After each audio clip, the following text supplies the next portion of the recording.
thank you again, Bu Vina and all speakers.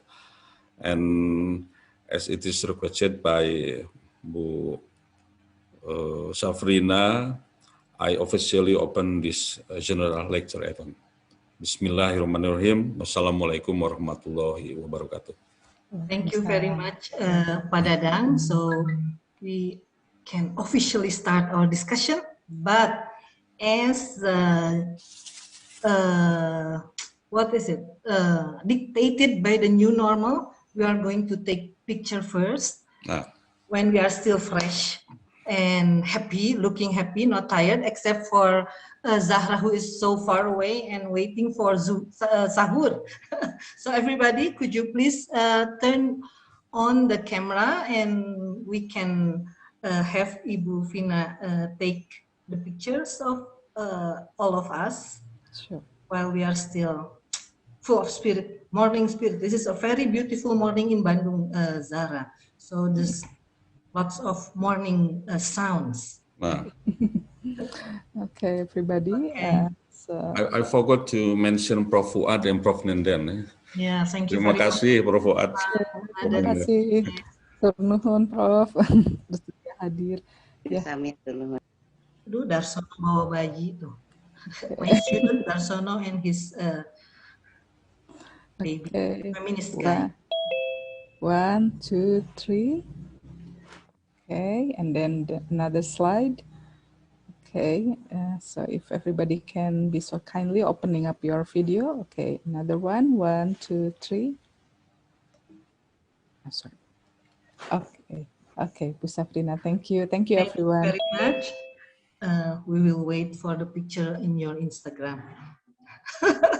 Thank you. So, ladies and gentlemen, we are going to have our discussion, and I feel so privileged to be with these two distinguished Islamic female intellectuals who are going to share with us their knowledge, their expertise. Both of them are going to talk about very important aspects, different perspective about women, gender, and Islam. And we are going to divide our schedule into two parts. So the first part, it will be Dr. Zahra Ayubi, and then we are going to directly have question and answer session. So get your pen ready. You can ask question through the chat box, or probably later you can raise your hand. And then after that, we are going to have a session, another session with Ibu Tutin with a very interesting material also about space and women. Yeah, so that's very interesting. I'm not going to talk more, and I think I would have to introduce Bu Zahra first. So Bu Zahra is an assistant professor of religion. She is a scholar of women and gender in pre-modern and modern Islamic ethics. Bu Zahra specializes in feminist philosophy of Islam and has published on gender concepts of ethics, justice, and religious authority, and on Muslim thought, Muslim feminist thought, and American Muslims experience. She has her first book, Gendered Morality, Classical Islamic Ethics of the Self, Family, and Society. And it's a very interesting book, and she is now developing a lens of feminist, using a lens of feminist philosophy of Islam. Dr. Ayubi ini analyzes construction of masculinity, femininity, gender relation in classic works of philosophical ethics by several Muslim scholars. Yeah? She interrogates how these thinkers conceive ethical human being as an elite male with a hierarchical cosmology built with the exclusion of women and non-elites.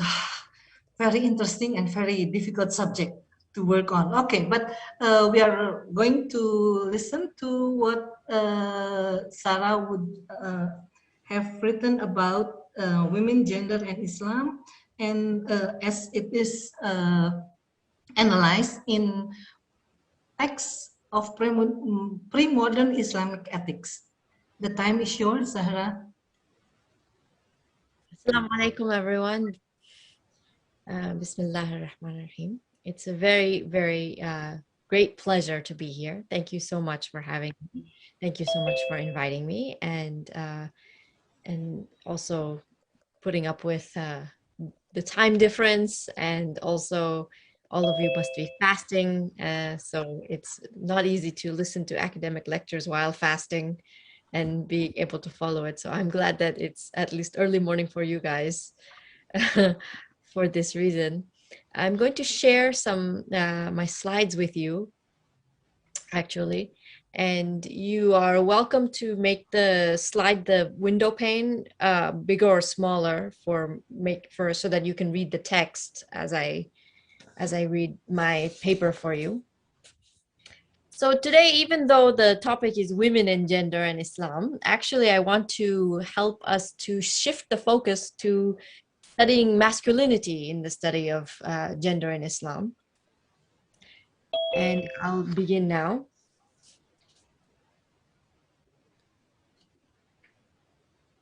Historically, texts of the Islamic intellectual tradition characterize the ideal Muslim by exclusively referring to men and their concerns. Only recently have scholars of Islam begun to engage in critical study of the category of masculinity.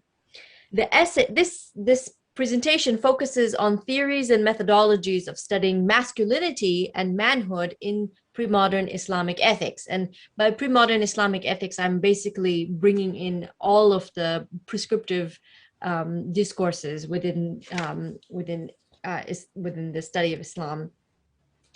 I demonstrate the gains to be made from gender critical study of masculinity by way of consolidating approaches scholars have taken and arguing for feminist reasons and methodologies for unpacking male normativity. Because pre-modern Islamic ethics texts across multiple genres of the scriptural and intellectual tradition presume male readers and male subjects, we must take male normativity, the assumption that Muslim ethics is for men, for male bodies, and practiced by persons marked by maleness as our critical starting point. From a gender egalitarian perspective, shifting to a study of gender that includes masculinity allows us to understand more fully how masculinity is shaped over and against femininity. It allows us to ask questions such as, how has Muslim manhood been constructed such that it relies on the instrumentalization and subjugation of women? How does Muslim manhood require and contribute to patriarchal gender relations? How do prescriptions of gender segregation create masculine norms? What does male normativity entail? Although I discuss strategies for textual analysis in a moment, there are many sociological or social history questions that the study of masculinity opens up, such as, how does the patriarchal order of society affect boys' and men's sense of what is expected of them? How do men suffer from idealized forms of masculinity? And in what ways do class, race, sexuality, or ability to contribute or to shape Muslim masculinities, in what ways do class, race, and sexuality or ability contribute to or shape Muslim masculinity? As Umayma Abu Bakr, Marion Katz, and Kisha Ali have all pointed out, the current state of critical study of masculinity in Islamic ethics and Muslim praxis shows serious room for growth. There are many for whom it is unclear why there must be a study of masculinity in Islam or what we get out of it. To be clear, the study of masculinity in Islamic ethics tradition is not an attempt to overthrow the tradition, but rather to clarify its gendered nature in order to get at a deeper philosophical understanding of being, selfhood, and moral impetus in Islam. Nevertheless, over the past 2 decades, scholars have sporadically published important examinations of masculinity, much of which is focused on contemporary concerns, especially from sociological perspectives such as political participation, sexuality, fertility, marriage practices, or even radicalization. Within those discourses, faithful modernist discourses on masculinity emphasize gender differences based on biological essentialism. But closer to our interests today, some notable scholarship focuses on pre-modern concepts of normative masculinity in a variety of textual ethics sources, particularly those that have examined the Quranic prophets, tafsir, the Prophet, peace be upon him's manhood, and the 12 Shia imams, fatwa, which is Sufi chivalry, and ethics and law. Scholars have also studied topics such as ghaira, elite male normativity of ethics and homosocial relations, and ideas about masculinities in gender diversity and non-binary gender orientations in pre-modern sources. These studies are foundational in a nascent field of works on pre-modern Islamic ethics texts, and together demonstrate that a single definition of Islamic masculinity does not exist in pre-modern spiritual and intellectual tradition, and highlight the need for critical gender scholarship on masculinity and manhood in pre-modern Islamic ethics.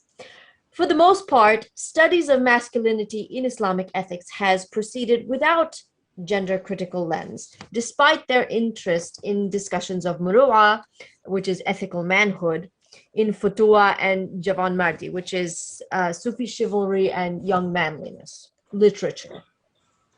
Such work makes assumptions about the universality of the male ethical subject, which is precisely what a woman-centered approach to studying masculinity in Islamic ethics deconstructs, and what I will elaborate on today with respect to the theoretical and methodological approaches that we can utilize.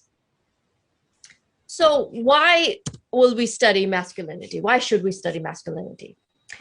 Historically, Islamic ethics texts have been presumed to be universally applicable to everyone, at least to every Muslim, but the tradition is normatively male. As I've argued in my study of the akhlaq tradition, or the Islamic philosophical ethics tradition, Islamic ethics itself requires that the central person in question, the subject or the agent, right, is a man who is reading for his own moral refinement and relies on the service of others, such as wives, children, servants, and enslaved persons, to achieve that refinement. Indeed, scholars have shown that other genres about how to be a good Muslim also presume that the primary subject is male and necessitate similar service to him by subordinates, or at least that the primary male subject controls all of the others. If there is ever a hope that a future of Islamic ethics, or any ethics for that matter, that is ever inclusive and non-exploitative, we have to unpack this universalized male subject of Islamic ethics and systematically study how masculinity is constructed. The purpose would be to get at the root principles at play in the ethical tradition that lead to inequality and male exclusivity, such as exploitation of women, non-binary persons, and non-elite men as well, for the benefit of men who are high in the hierarchy. Only then can we begin to ask how ethical discourses can become more inclusive. Further, reflecting on the male normativity of pre-modern texts is precisely the way we can unpack why women have been left out of the ethics tradition. It also addresses anti-Muslim stereotypes about women's oppression in Islam because it shows richer engagement with gender discourses than the simplistic stereotypes about the tradition. The study of masculinity strengthens women-centered work because it questions male normativity and shows how gender is relational, and that by studying the social construction of masculinity, we can call men subordinate status, we can call women's subordinate status into question, and demonstrate that masculinity is one of the primary social forces currently stalling egalitarian social change, thus highlighting contradictions and cleavages where superordinate masculinity can be most effectively attacked. The study of men and masculinity is therefore necessary for deconstructing patriarchal Islamic ethics. Yet, there is some theoretical discussion that is required to make the scholarly commitment to move away from just studying women in the Islamic tradition to studying gender in the Islamic tradition, especially pre-modern Islamic ethics discourses. The study of women only stems from a long-standing desire to understand women's true status in Islam among Muslims in texts or in history. Often, the framing of studying women as a category or women's status implies that there can be a singular understanding of who women are, of women's ontology, and women's roles as they are static and unchanging over time.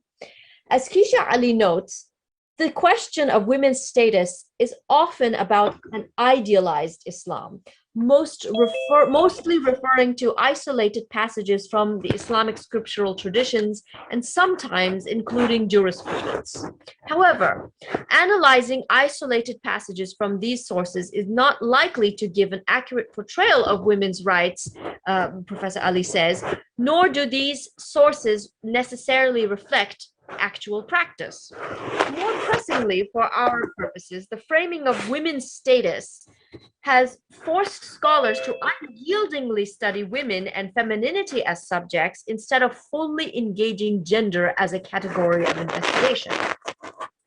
This fixation on women's status itself is an enduring response to the enduring Orientalist presentations of Muslim women as oppressed by their men and their tradition.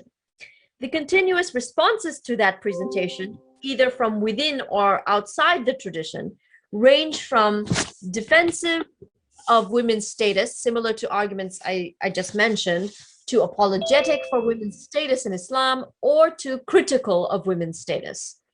As Shabana Mir has pointed out, in many ways, the study of Muslim women and gender in Islam will always be post-Orientalist in the sense that scholars will always have to engage with the Orientalist and Neo-Orientalist critiques about these topics in some way.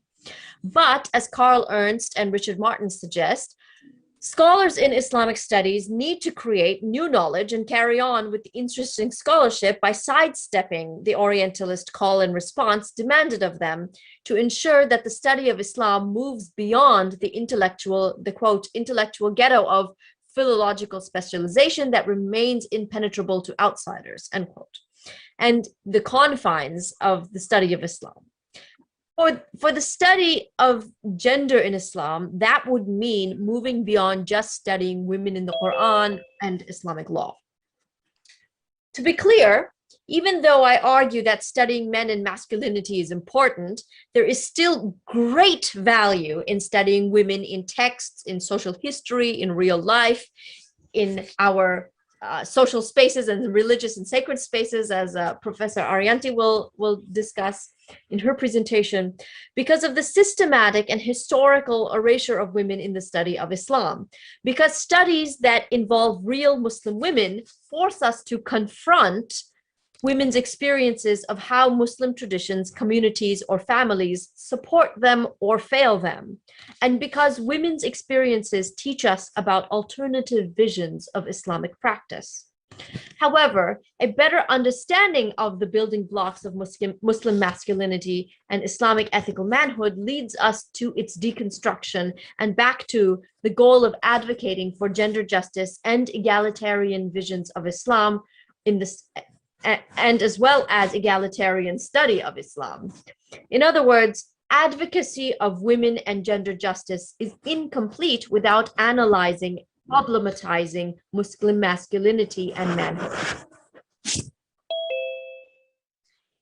The study of masculinity strengthens women-centered work. Oh, did I already read that? Yes, I did. Let We now discuss the theoretical shift that we must make in order to study masculinity, despite the fact that in scholarship, gender has become synonymous with women and male has become synonymous with universal.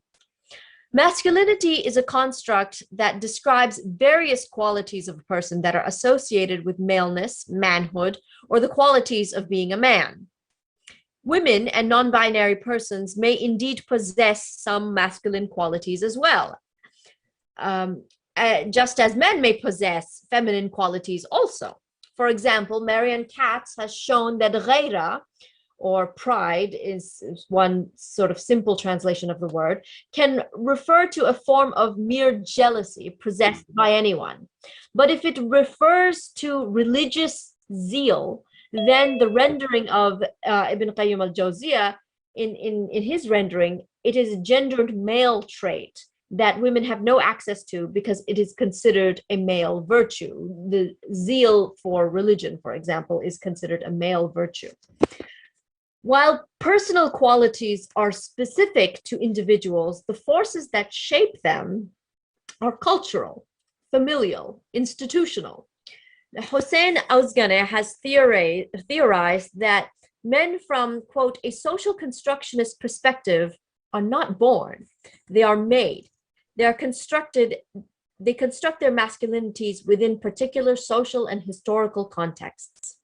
Masculinities in Muslim contexts emerge as a set of distinctive practices defined by men's positioning within a variety of religious and social structures, unquote. Along with the economic, relational, sexual, and other forces, religious institutions, or for our interest, the pre-modern prescriptive Islamic ethics texts that emerge from them, create concepts of idealized Muslim male behavior and existential purpose. So in this sense, while anyone may possess the specific masculine traits, my focus is on the ethical valence of masculinity as it is, quote, rightly embodied by good or bad men. Understanding constructions of masculinity in Islamic ethics requires us to critically note male normativity and the assumed male universality of the ethical subject. Studying masculinity is a subtle but important shift away from how we are accustomed to studying gender in texts, which is often to search for mentions of women or interactions with women. To begin with, it is important to recognize that scholars, including conventionally trained women, have been studying only men and masculinity without saying so because they may not have contemplated the category of gender at play in the normative male gaze upon Muslim texts. In other words, they have not recognized that men have gender too. To create a framework for examining masculinity, then, we can do three things. We can examine the audience, we can examine authorship and the content. So moving forward then, we must make a conscientious effort to recognize that the normative human being is male in almost all pre-modern and many modern Muslim ethics texts. Only with that consciousness can we intervene in how maleness or masculinity is constructed. De-universalizing male normativity involves deliberately analyzing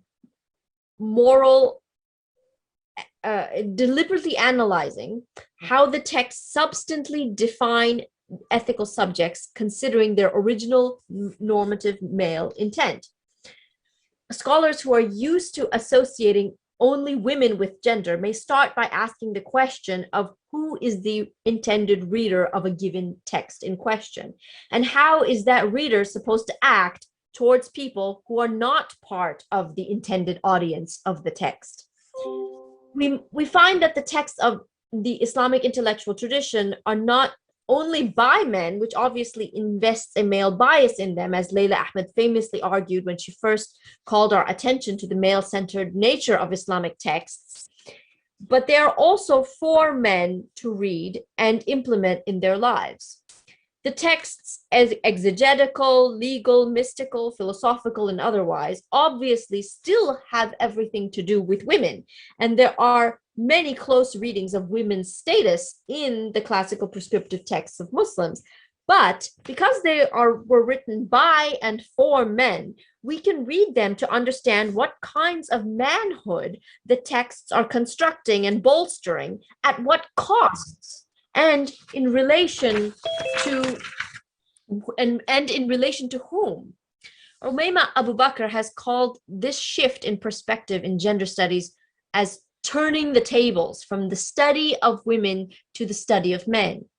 Questioning the audience in the context of probing the history of texts is key to understanding the gender dynamics in play at the time, even when women seem to be absent. So then we may examine male authorship and how it is essentially at least one male perspective of a given text. In a given text. So in addition to the audience, authorship is also important to historically account for the male normativity of Islamic ethics texts. In his study of biographies of the 12 Shia Imams, Matthew Pierce notes that the depictions of the Imams reflect the circumstances and identities of the men who wrote them. They are portrayed as capable urban men of letters who know life-giving secrets, but were prevented from taking full leadership by their adversaries. Likewise, I note that the ethicists that I study in my book, Ghazali and Nasruddin Tusi and Al-Davani, they also reflexively ordered the ethical cosmos according to what benefited them, and their male-centered metaphysics and beliefs of men's superior ability to reason reflected their own, perhaps wishful view of themselves. The male normativity in pre-modern Islamic ethics texts then comes from the fact that male ethicists were reflexively writing themselves into ethics texts. Put another way, because certain men wrote the Islamic ethics tradition, it is an exclusionary and male normative tradition in which the universal ethical subject or the fully Muslim person is a man. So they wrote it from their own perspectives is the idea.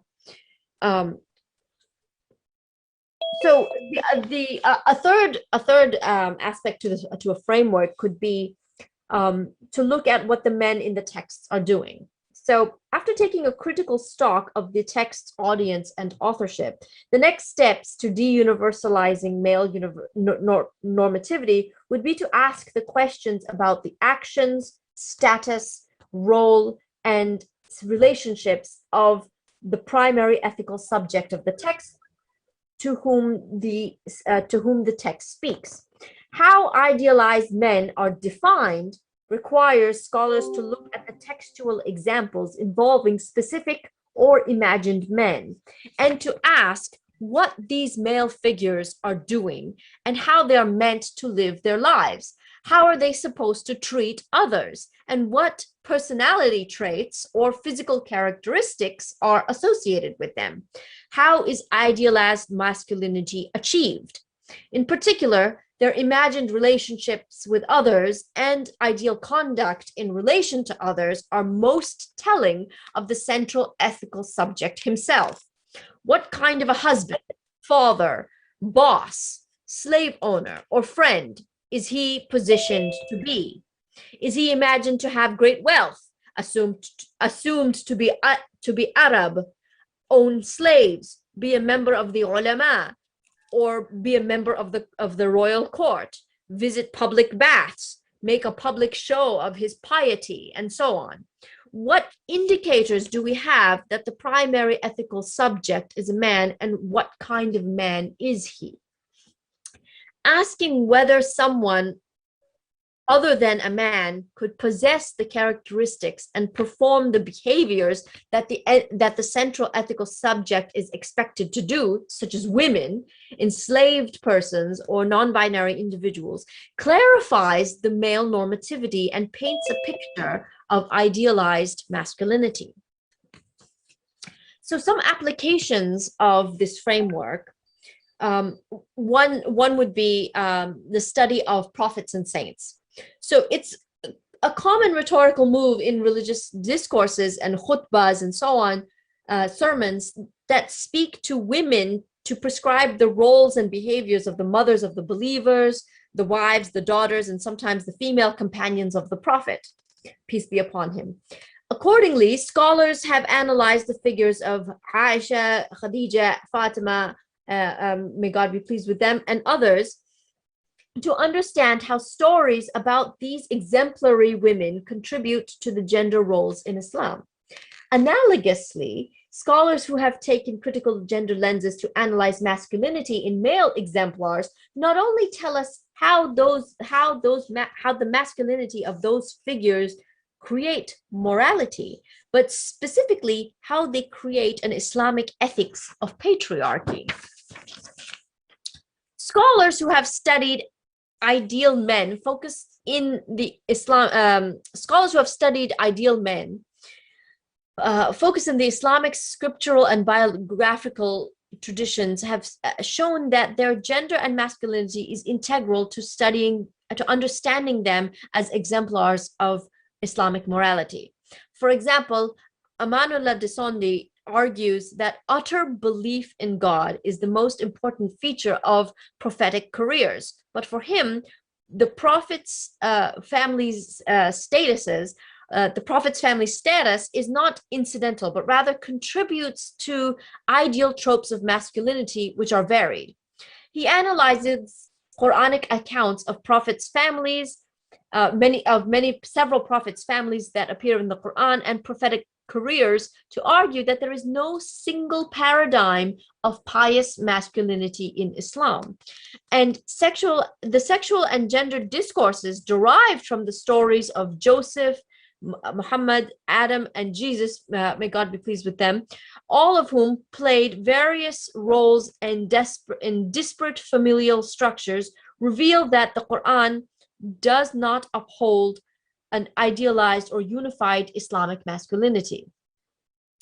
Instead, he argues that the prophets, peace be upon them, their masculinity or masculinities are inextricably bound with the act of submission to God rather than societal gender conventions. Keisha Ali has focused specifically on Prophet Muhammad, peace be upon him's exemplary character as a model husband. She analyzes how modern biographies of the Prophet portray his exemplary moral character by presenting his sayings and actions as historical facts that form a guide for Muslims' own behavior, which, as Omid Safi also examines, limited the mystical and miraculous elements of the Prophet's, peace be upon him's, life. As a result, she demonstrates that the narrative of the Prophet's life centers his relationship with women, particularly his wives, as sites for assessing his moral character. For example, his monogamous marriage to Khadija, may Allah be pleased with her, reflects his nobility and faithfulness, since polygyny was a common practice in the 7th century Arabia, while according to biographies mostly written for non-Muslim Western audiences, the Prophet, peace be upon him's, marriage to Aisha, may God be pleased with her, is often cited in order to question his moral character and virtues, and by extension, the ethics of the entire Muslim community. So that is one example of this framework at play, and the next is hegemonic masculinity. Is another framework or application of this framework that we can look at. It's a useful way to think of masculinity in Islamic ethics by focusing on how texts contrast between good and bad men, specifically homing in on the prescriptive nature of texts and asking what kind of man or men and characteristics of manhood are being promoted and what kinds are being denounced. This exercise ultimately leads us to thinking about how positive male attributes in Islamic ethics are also paternalistic ones. To do this, R.W. Connell's concept of hegemonic masculinity is a useful tool to think with, as it helps us to define the negative character traits that Islamic ethics texts caution against, as well as examine the textual hegemony regarding the positive character traits with which they are to be replaced. Connell defines hegemonic masculinity as the worst, most base kind of behavioral traits that are also thought of as quintessentially masculine. Quote, vehement and violent with severe cost in terms of injury, ill health, and constraints on life, yet being honored or desired, end quote. So essentially, these are thought of as male characteristics because they are hyper masculine, right? These are only male only characteristics, but they're also sort of undesirable characteristics in good men, right? Essentially, initially, it seems to be a paradox of masculinity because aggressive behavior beyond the norm is rare in a statistical sense, but it is a set of behaviors that is associated with men only, and therefore can be construed as archetypical aggressive masculine traits that emerge from social and cultural pressure, especially in contrast to feminine traits, while also considered abhorrent and extreme. So even though only a minority of men might enact hegemonic masculinity, it was certainly normative. It required all other men to position themselves in relation to the most extreme of male behaviors. And it ideologically legitimated the global subordination of women to men. These were Connell's words. So finally, also, it's useful for thinking of Islamic ethics, in thinking Islamic ethics discourses, the idea of cultural change that is part of the reformulated version of hegemonic masculinity that accommodates a future positive hegemony of masculinity is committed to gender equality. So although the concept is most easily employed in sociology, there are parallels to hegemonic masculinity in the Islamic ethics tradition because the discourse serves as a corrective to men's negative personal and relational conduct.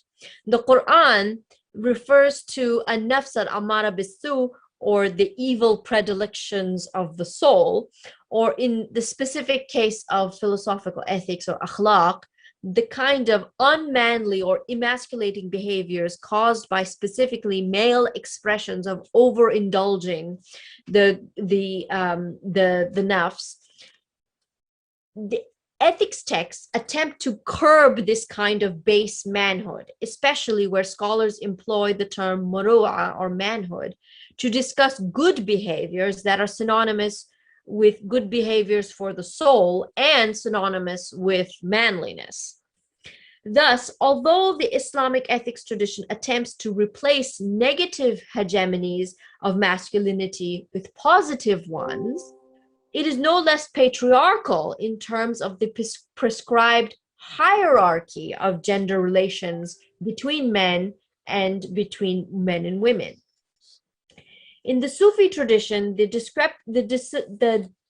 disciplinary practice of Javan Mardi, or male chivalry, or young manliness, is, quote, selflessness, this is Lloyd Ridgeon's words, selflessness, loyalty to family and friends, and the observance of rights owed to God.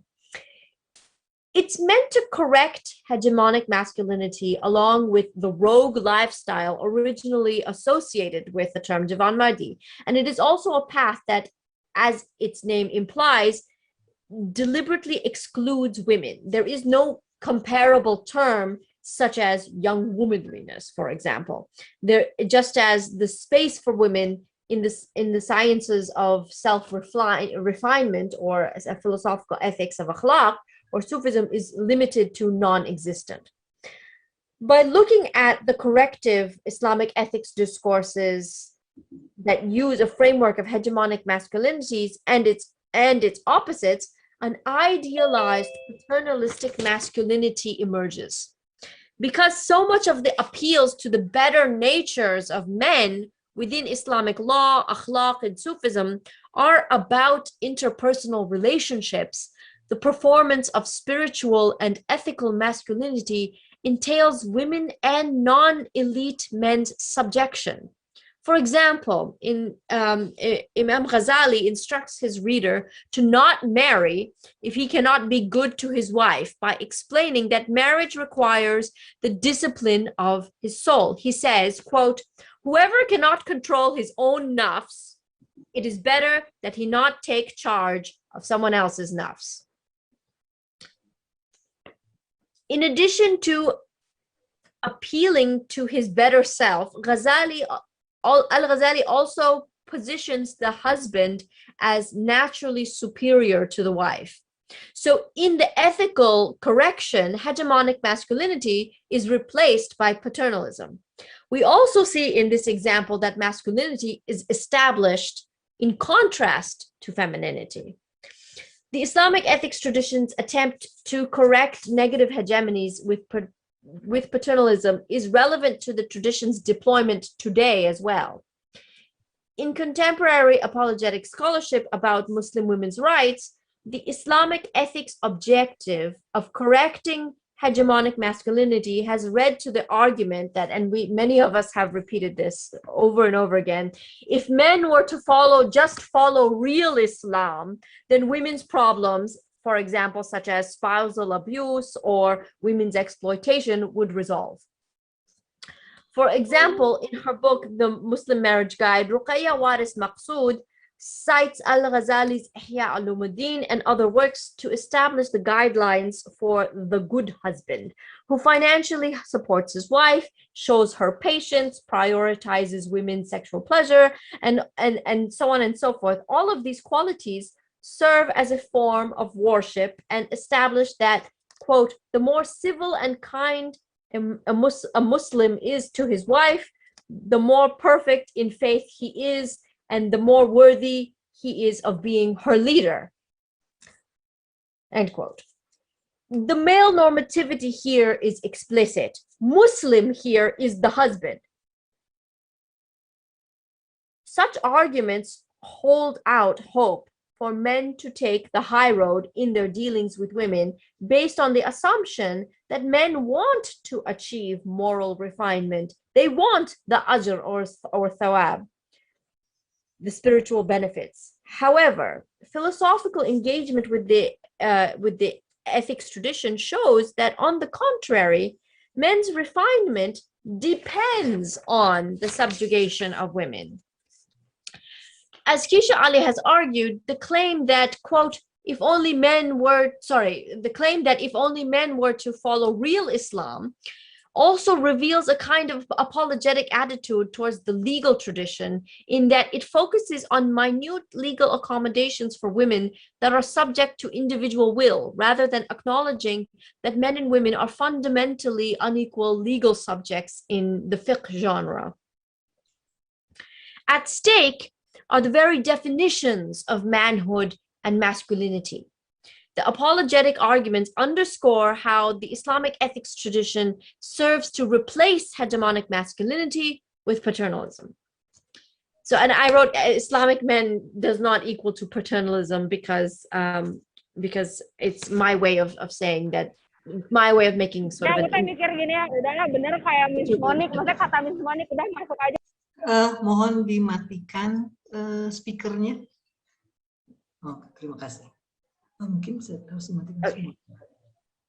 So in the interest of time, since we are running short on time, I'm going to just briefly outline a few other applications of this framework so that people can think about how they would potentially look at masculinity in other Islamic texts. So another way is studying gender in non-binary mentions in Islamic texts to distill what are masculine and feminine traits. This is particularly salient in Islamic law, in Islamic legal texts, where there are mentions of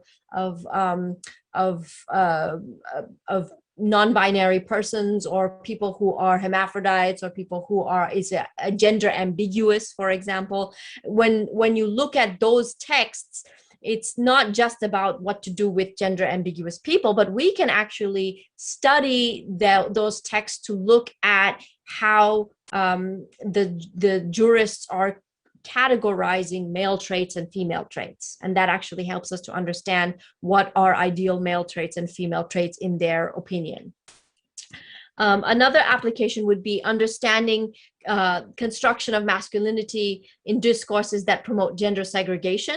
So in discourses that promote gender segregation, we can sort of look at what is being understood as masculine traits and feminine traits, but also specifically how is masculinity being understood? Why is there a call for gender segregation in the first place? What assumptions about the nature of men are the jurists or the ethicists making when they are calling for gender segregation? Another application would be understanding male friendship and behavior in males only spaces. So basically, men's homosocial behaviors, in the workplace or in social settings, even in friendly settings, how men interact with one another, how they compete with one another, perhaps, how they consider what are actual male behaviors, what are truly male behaviors, how are they considered to be quintessentially male behaviors, and those can be seen when you think about homosocial male-only spaces.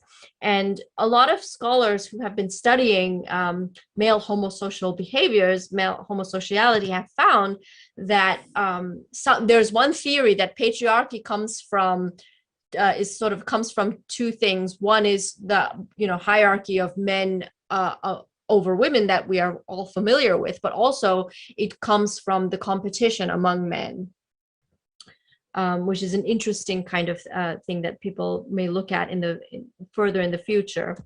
And then finally, another application would be understanding ideal masculinity by depicted contrasts between men and women. So just as in the example that I gave earlier with Ghazali, about talking about the nafs and how the nafs, one should not take control over somebody else's nafs if they don't have control over their own nafs.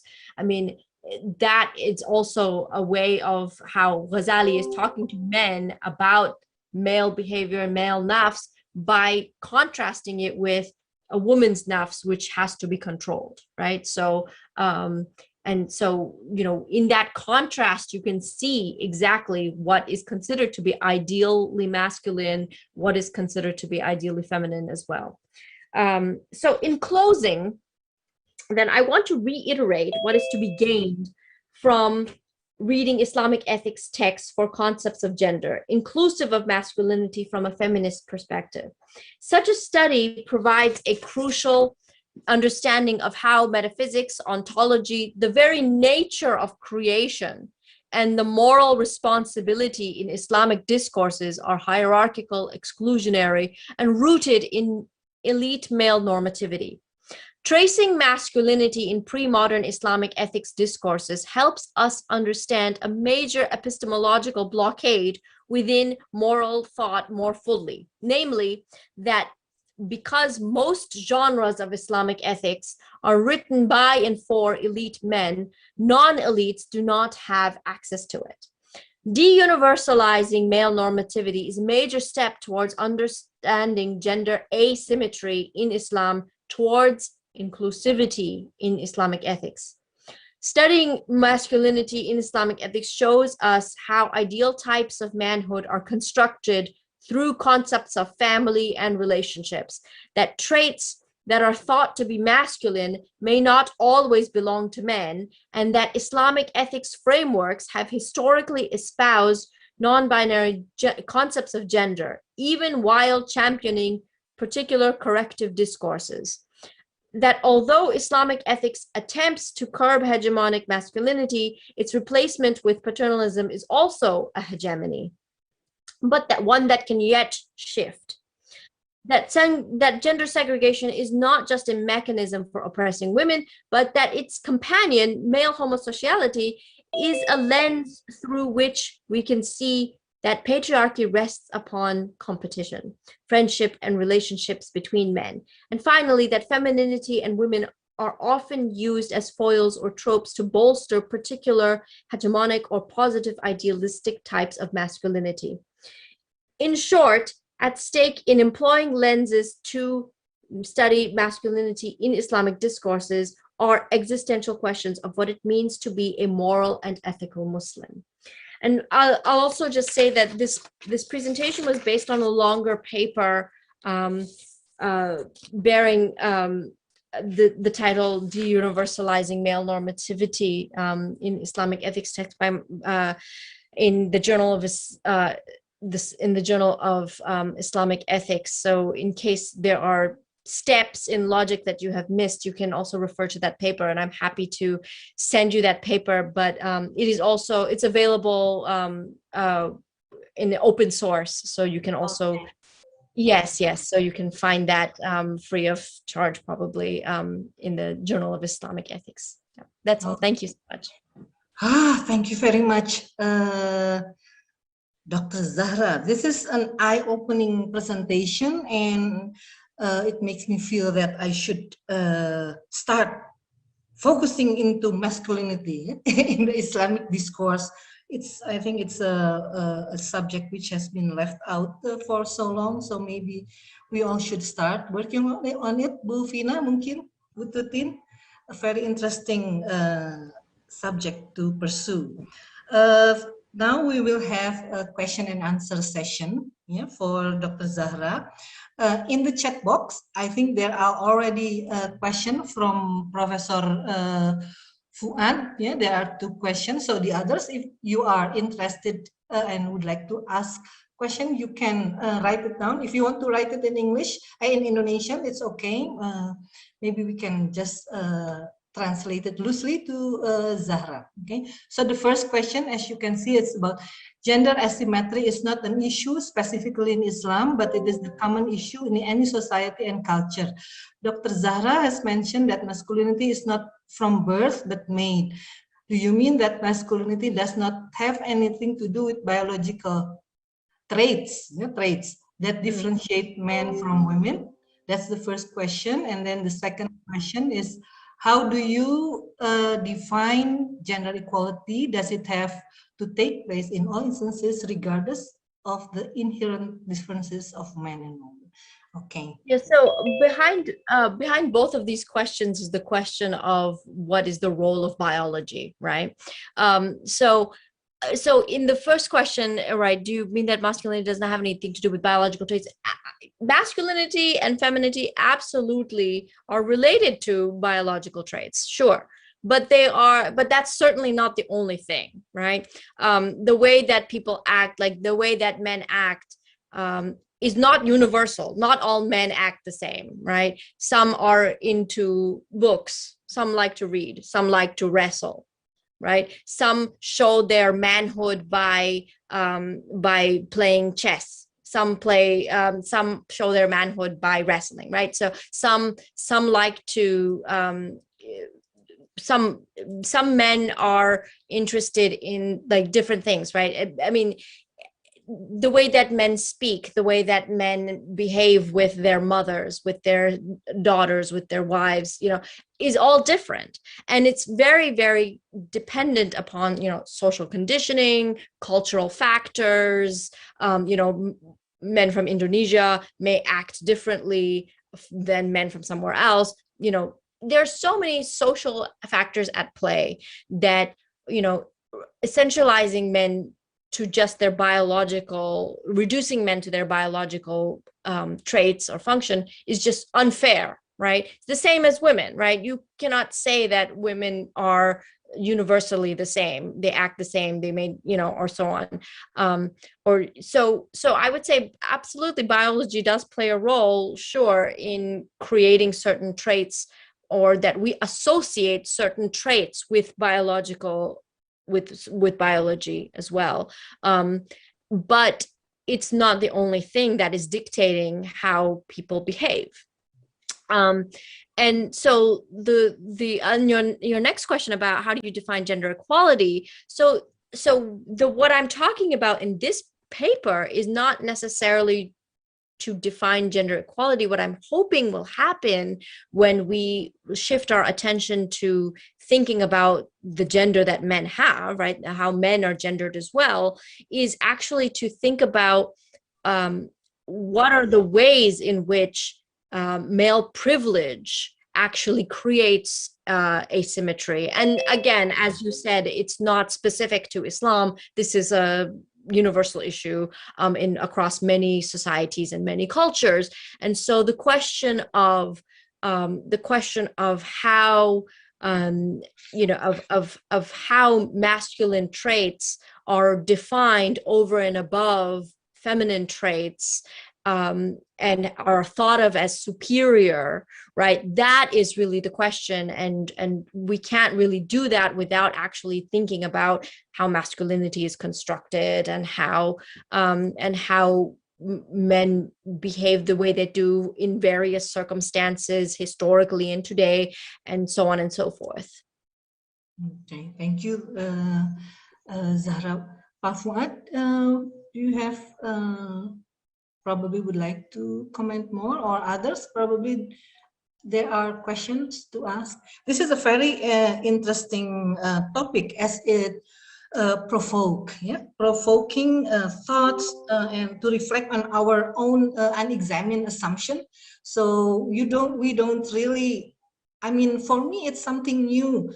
I mean, not really, but I always thought about studies where, and it's always about femininity, and I take it for granted that masculinity is something we don't have to research, for example. Although there are quite a lot of research on masculinity, but looking at your research and looking at the pre-modern text and how it has constructed ideas about an ideal Muslim from a perspective of man is something that we really have to dig into more, probably. Any questions, probably? Bu Safrina, I have a question. Oh, please. Or maybe not the question, it's sharing. I don't know, maybe at the end I have questions. Okay. Thank you for, Bu Hani is head of the crisis center in UPI. Yes, please, Bu Hani. Thank you, Bu Safrina. Thank you, Zahra, for the presentation. I'm really happy and thrilled to hear your presentation, as I am also researching men and masculinity for my PhD. And I was, while you are researching on text, Islamic text, I'm researching how masculinity is practiced in educational settings. So it is very interesting, your presentation, and I can relate because in 2015, I remember I researched two men's community.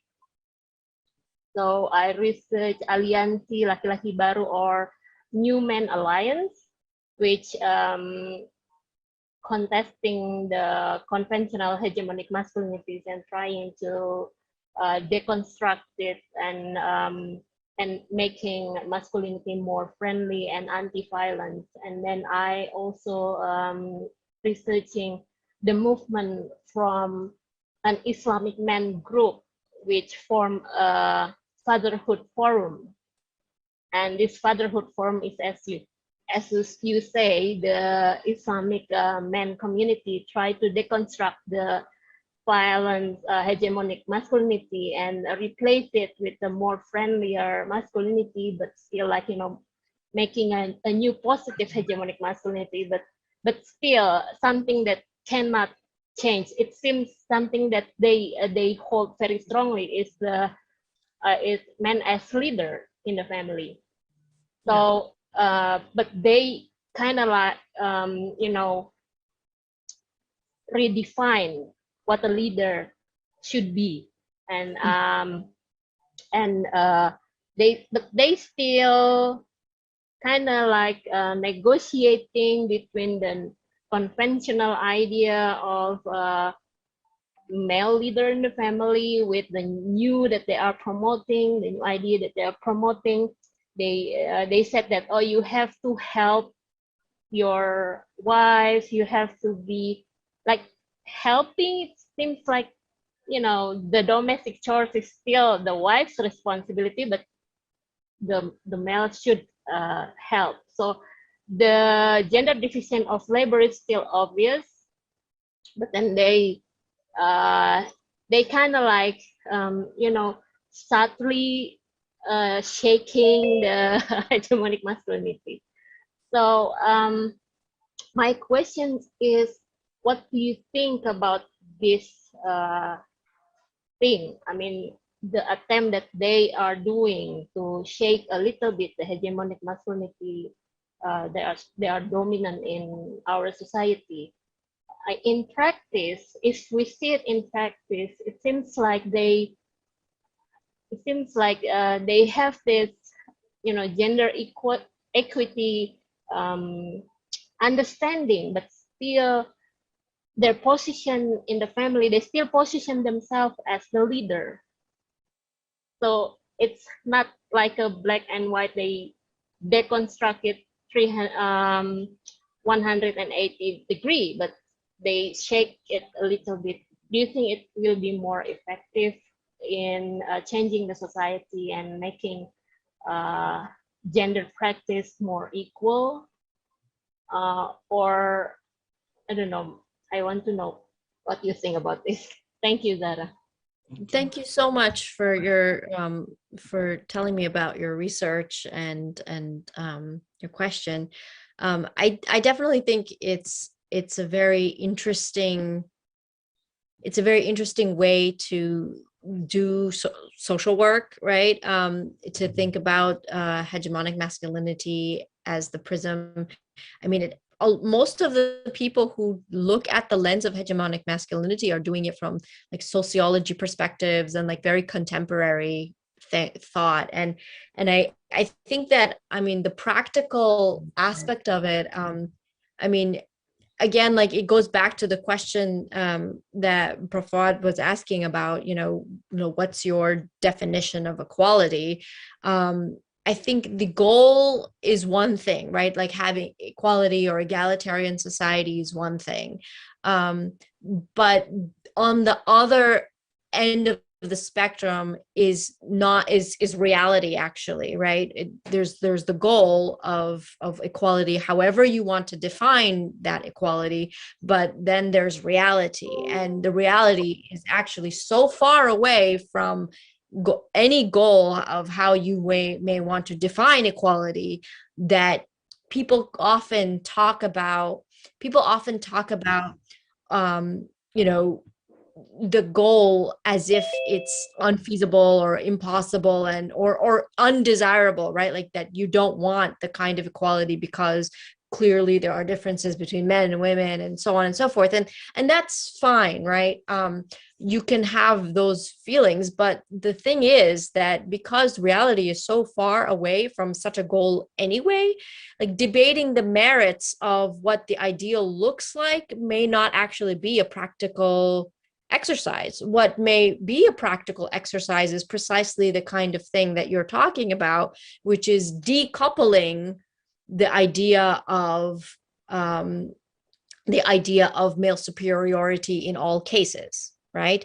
Decoupling the idea of male dominance or dominance from like the ideal Muslim man, right? The ideal Muslim man does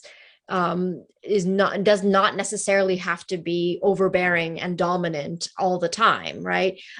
So thinking about what ideals are, what the values are, is actually a very useful exercise in a very practical kind of way. And if that means talking about incremental things like helping in the household instead of the paradigm of dividing the household's responsibilities.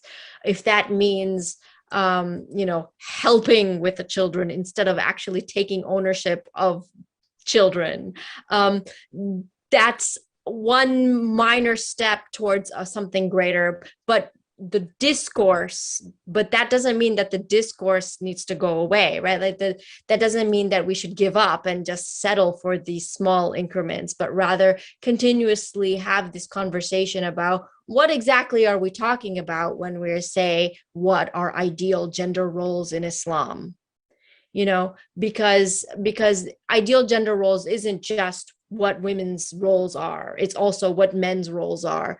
And if we look at the various people who have studied masculinity within the Quran, just as one example, we can see that scholars such as Amanullah Desondi, who I quoted, as well as Umayma Abu Bakr and other scholars who have looked at masculinity within the Quran, within the prophetic examples, you can see how there were prophets in our tradition who were very, very hands-on with their children, who, in fact, were very, very domestic in their in the way that they lived.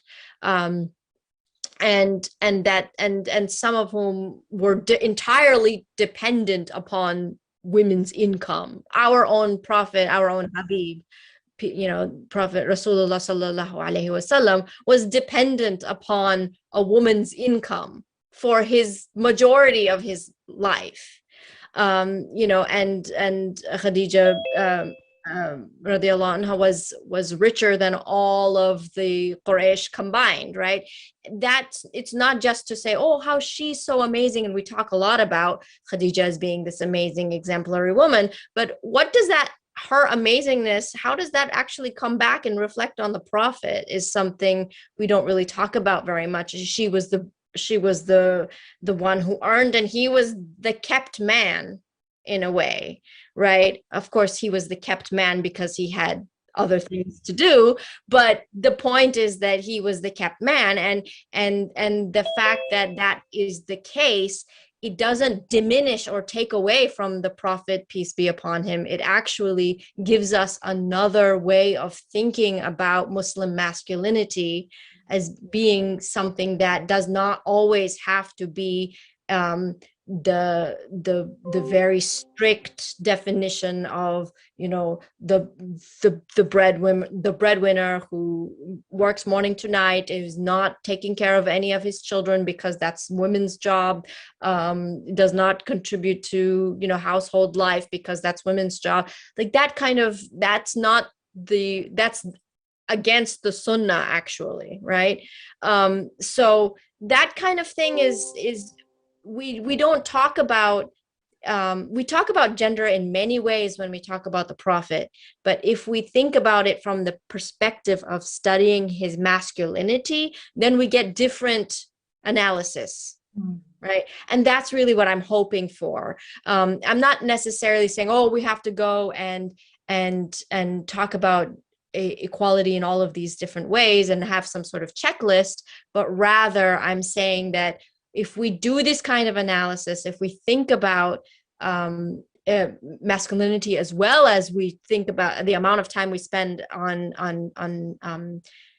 femininity and burdening women with like being, that this is the ideal, act like this, do that, do this and do that. If we spend some of that time thinking about masculinity, that actually helps us to think about more egalitarian gender roles. Because men have gender too, and how gender is constructed is something that really helps us to think about gender equality on a longer term scale. Okay, thank you very much. Very interesting question and answer. Thank you, Zahra. Thank you. Any other question? I think it is now almost 11 p.m. at your place, Zahra. Yes. So I think we will let Zahra rest for after the session because it's very late now in the United States, in Dartmouth. thank you so much for the presentation and the answers. And I think it has, for me, it is very eye-opening, and I see lots of potentials for research, you know, looking at masculinity. And I hope it's the same for the others as well. But before you go, another photo session for us all, as requested. Okay.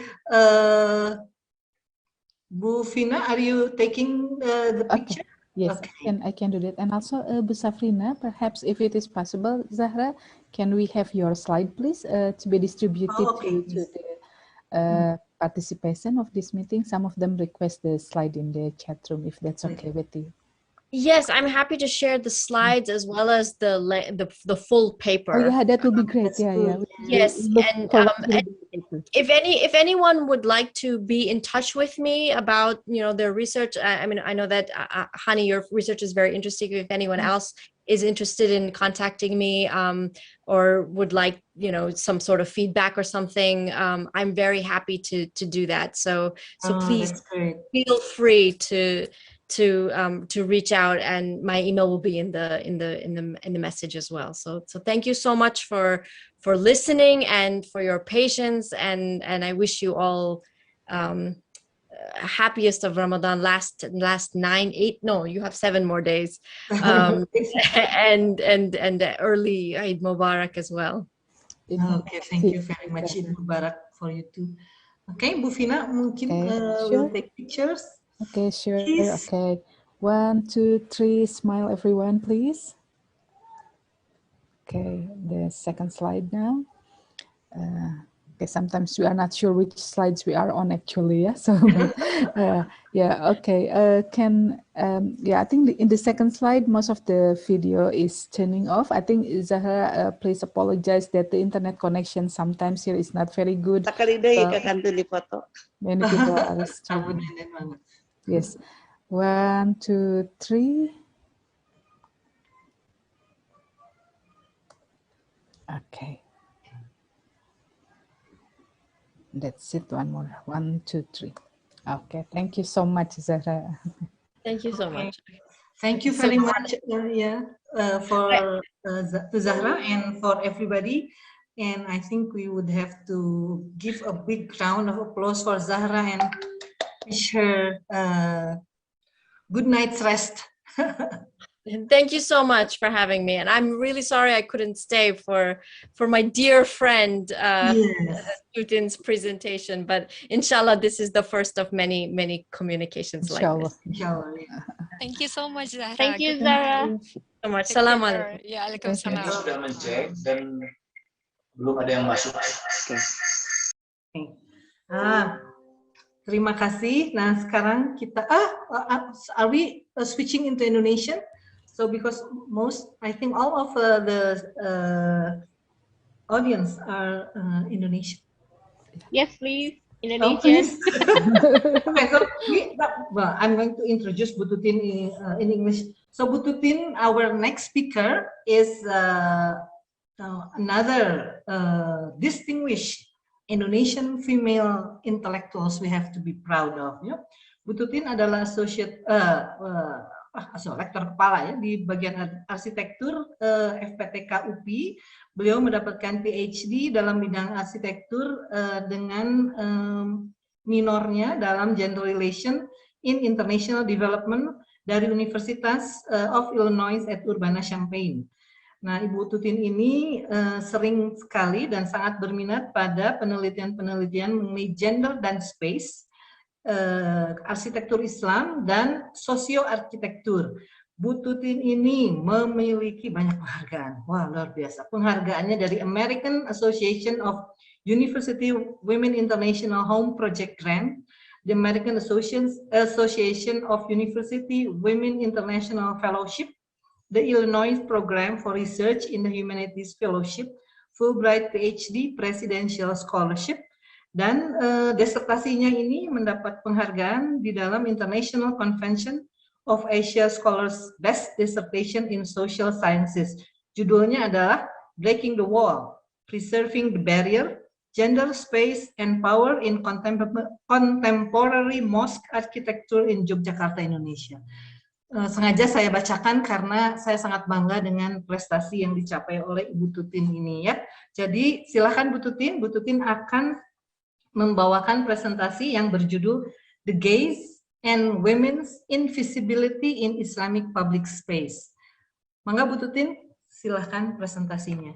Ya, terima kasih Bu Saf sudah membacakan. Mohon maaf ya jadi menerjemahkan ya. Enggak. Terjemahannya jadi panjang gitu. Ya, terima kasih sekali. Yang pertama saya sampaikan, oh sebentar belum ya. Bismillahirrahmanirrahim. Assalamualaikum warahmatullahi wabarakatuh. Alhamdulillah. Terima kasih saya sampaikan yang pertama ke Bu Vina. Oh, suaranya terdengar jauh ya? Terdengar jelas. Oh, terdengar jelas. Ya. Ya.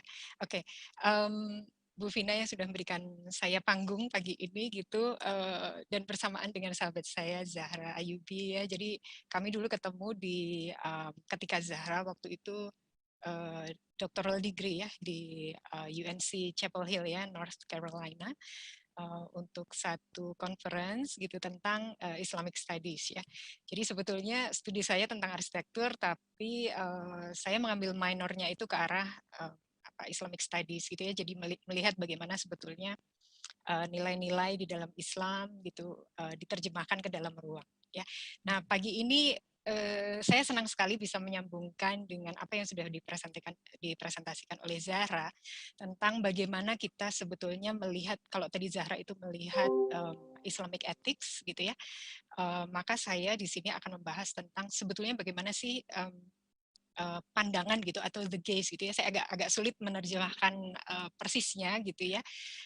The gaze itu mungkin kita secara kamus kita terjemahkan sebagai pandangan gitu ya, tetapi sebetulnya Bu?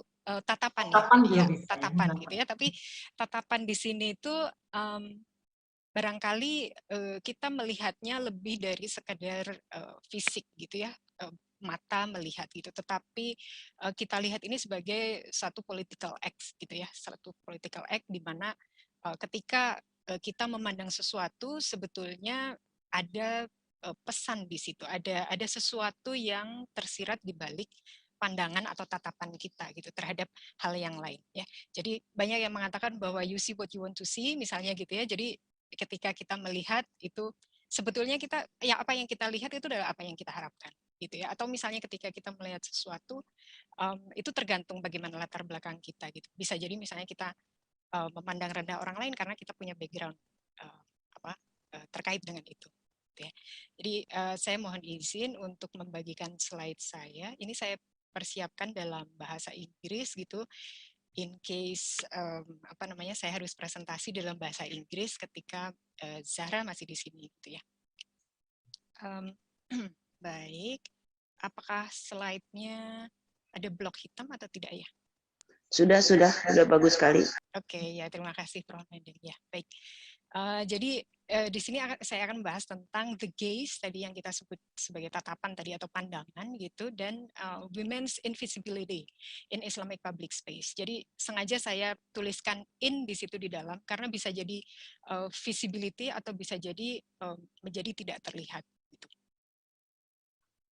Nah, yang akan kita bahas nanti adalah yang pertama tentang women's appearance gitu in the Quran. Jadi bagaimana Quran itu sebetulnya mengatur tentang penampilan perempuan gitu ya. Kemudian tentang yang kedua tentang konsep menundukkan pandangan gitu yang saya yakin semuanya juga pasti sudah hafal dengan ini gitu. Kemudian yang ketiga adalah konsep aura dan privacy di dalam Islam ya.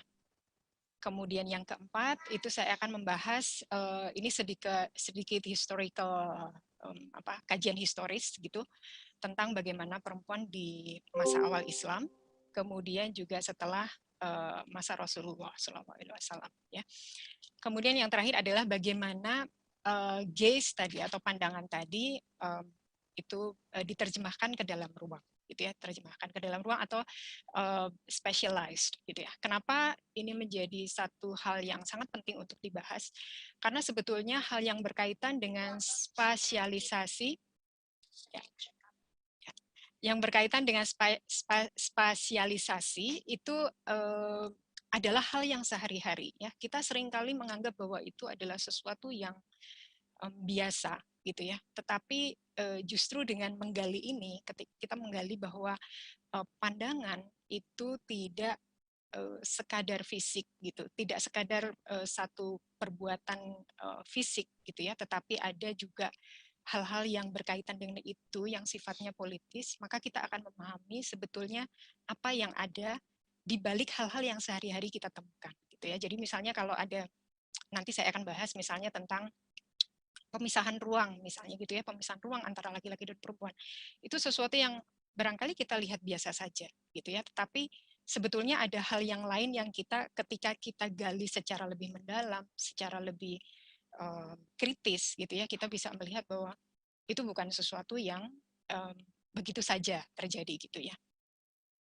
Nah, jadi yang pertama saya akan membahas tentang bagaimana sebetulnya Quran itu mengatur gitu ya tentang tampilan perempuan gitu. Nah, ini berkaitan dengan, kalau di sini saya ambil surat Al-Ahzab gitu ayat 59 tentang perintah gitu pada masa Rasulullah SAW. Jadi ada perintah untuk mengulurkan jilbab gitu ya, menutupi aurat gitu. Pada masa itu dianggap sebagai satu hal yang bukan saja menutup, tetapi ada simbol yang terkait di balik itu, gitu ya. Karena kalau di Quran itu disebutkan supaya kamu lebih mudah dikenali, gitu ya, dikenali sebagai Muslim maksudnya, itu, dan tidak akan dilecehkan. Ya. Ini nanti secara historis itu ada kaitannya mengapa ayat ini turun, gitu ya, ayat ini turun dan kaitannya dengan bagaimana sebelumnya di pre-Islamic era gitu. Nah, perintah ini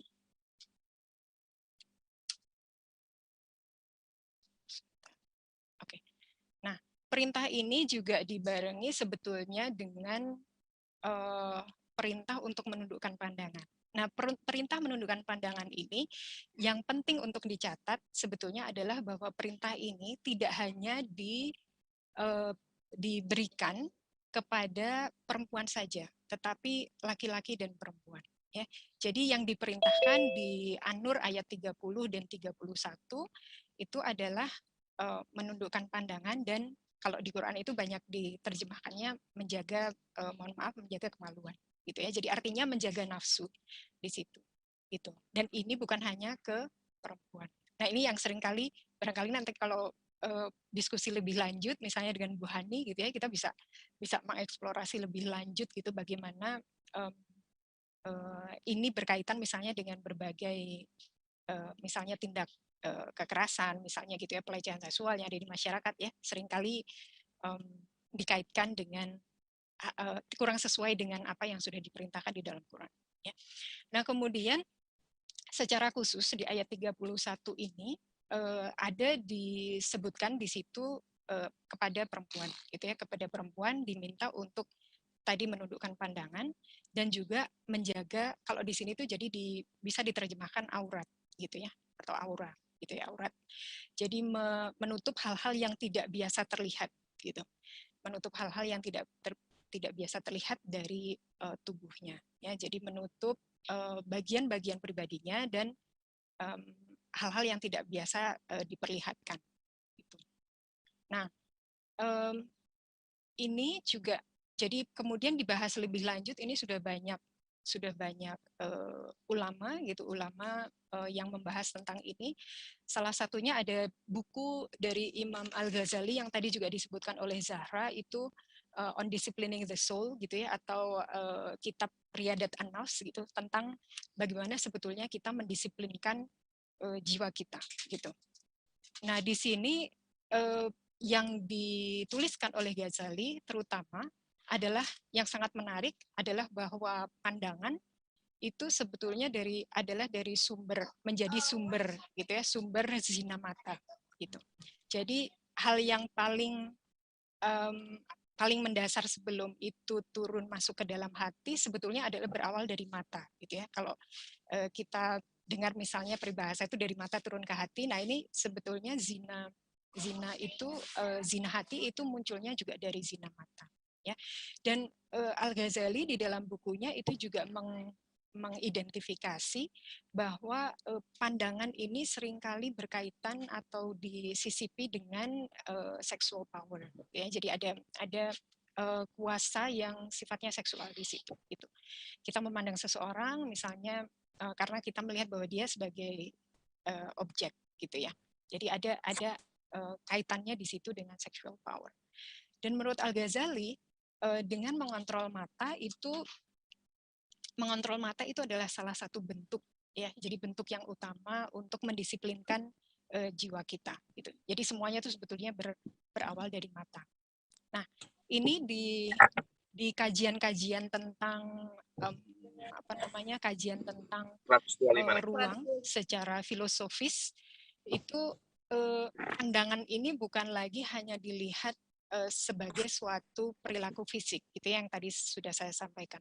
Jadi bagaimana cara kita memandang seseorang, bagaimana cara kita memandang satu kelompok, gitu ya. Itu bisa jadi misalnya menempatkan kelompok tersebut sebagai objek, atau misalnya kalau dalam teori orientalism itu misalnya menempatkan kelompok yang kita anggap sebagai kelompok yang kurang atau misalnya kelompok yang marginal itu kita anggap memiliki posisi yang lebih rendah daripada kita. Ya, jadi itu juga bagian dari bagaimana tadi the gaze, gitu ya, pandangan, gitu, cara kita memandang satu kelompok. Nah, ayat tentang tadi itu tentang menundukkan pandangan, kemudian tentang menjaga penampilan, itu secara khusus itu dikaitkan dengan konsep aurat ini, gitu. Dan konsep aurat ini sebetulnya diterjemahkan sebagai bagian dari tubuh yang harus ditutup, gitu ya, karena karena persyaratan modesty, gitu ya. Jadi bagian dari tubuh yang dianggap tidak pantas untuk dilihat oleh orang lain selain muhrim. Ya. Nah, jadi kalau kita lihat tadi di surat An-Nur ayat 30 itu ada perintah untuk guard their modesty, gitu ya, untuk menjaga modesty, gitu. Nah, di sini kemudian konsep aurat ini muncul, gitu ya. Nah, aurat ini sebetulnya kalau di Islamic Legal School di beberapa mazhab itu ada penafsiran yang berbeda-beda, gitu ya. Ada yang misalnya satu mazhab misalnya yang mengatakan misalnya kalau yang terbiasa terlihat maka itu tidak masalah, misalnya, gitu ya. Kemudian ada lagi jadi misalnya melihat bahwa hijab itu tidak wajib, contohnya, ya. Jadi ada mazhab yang berbeda-beda. Ada yang misalnya mengatakan telapak tangan itu tidak apa-apa terlihat, tapi ada juga yang mengatakan misalnya telapak tangan bagian punggung tangan itu harus ditutup, gitu ya. Jadi ada perbedaan interpretasi terhadap aurat ini, tetapi yang jelas yang perlu digarisbawahi adalah bahwa mazhab-mazhab ini menerjemahkan bahwa aurat laki-laki dan perempuan itu berbeda. Ya. Jadi aurat perempuan itu dianggap lebih banyak, ya, dibandingkan dengan laki-laki. Nah, di dalam kajian saya aurat ini ternyata tidak hanya berhenti pada apa yang melekat di tubuh kita, gitu ya, tetapi ini goes well beyond, gitu ya, beyond the body, gitu. Jadi bahkan ini misalnya masuk ke dalam ranah spatial segregation atau pemisahan ruang, gitu ya. Jadi konsep aurat ini yang dulu pada masa awal Islam di Indonesia, pada masa modernisasi Islam di Indonesia oleh Ahmad Dahlan, gitu ya, melalui organisasi Muhammadiyah, itu aurat ini juga diangkat menjadi isu, gitu ya. Jadi kalau sebagian besar masyarakat pada masa itu masih melihat bahwa perempuan itu aurat sehingga mereka tidak boleh keluar dari rumah, gitu. Sehingga mereka tidak boleh mendapatkan pendidikan di luar rumah, nggak boleh sekolah, gitu. Itu kemudian diambil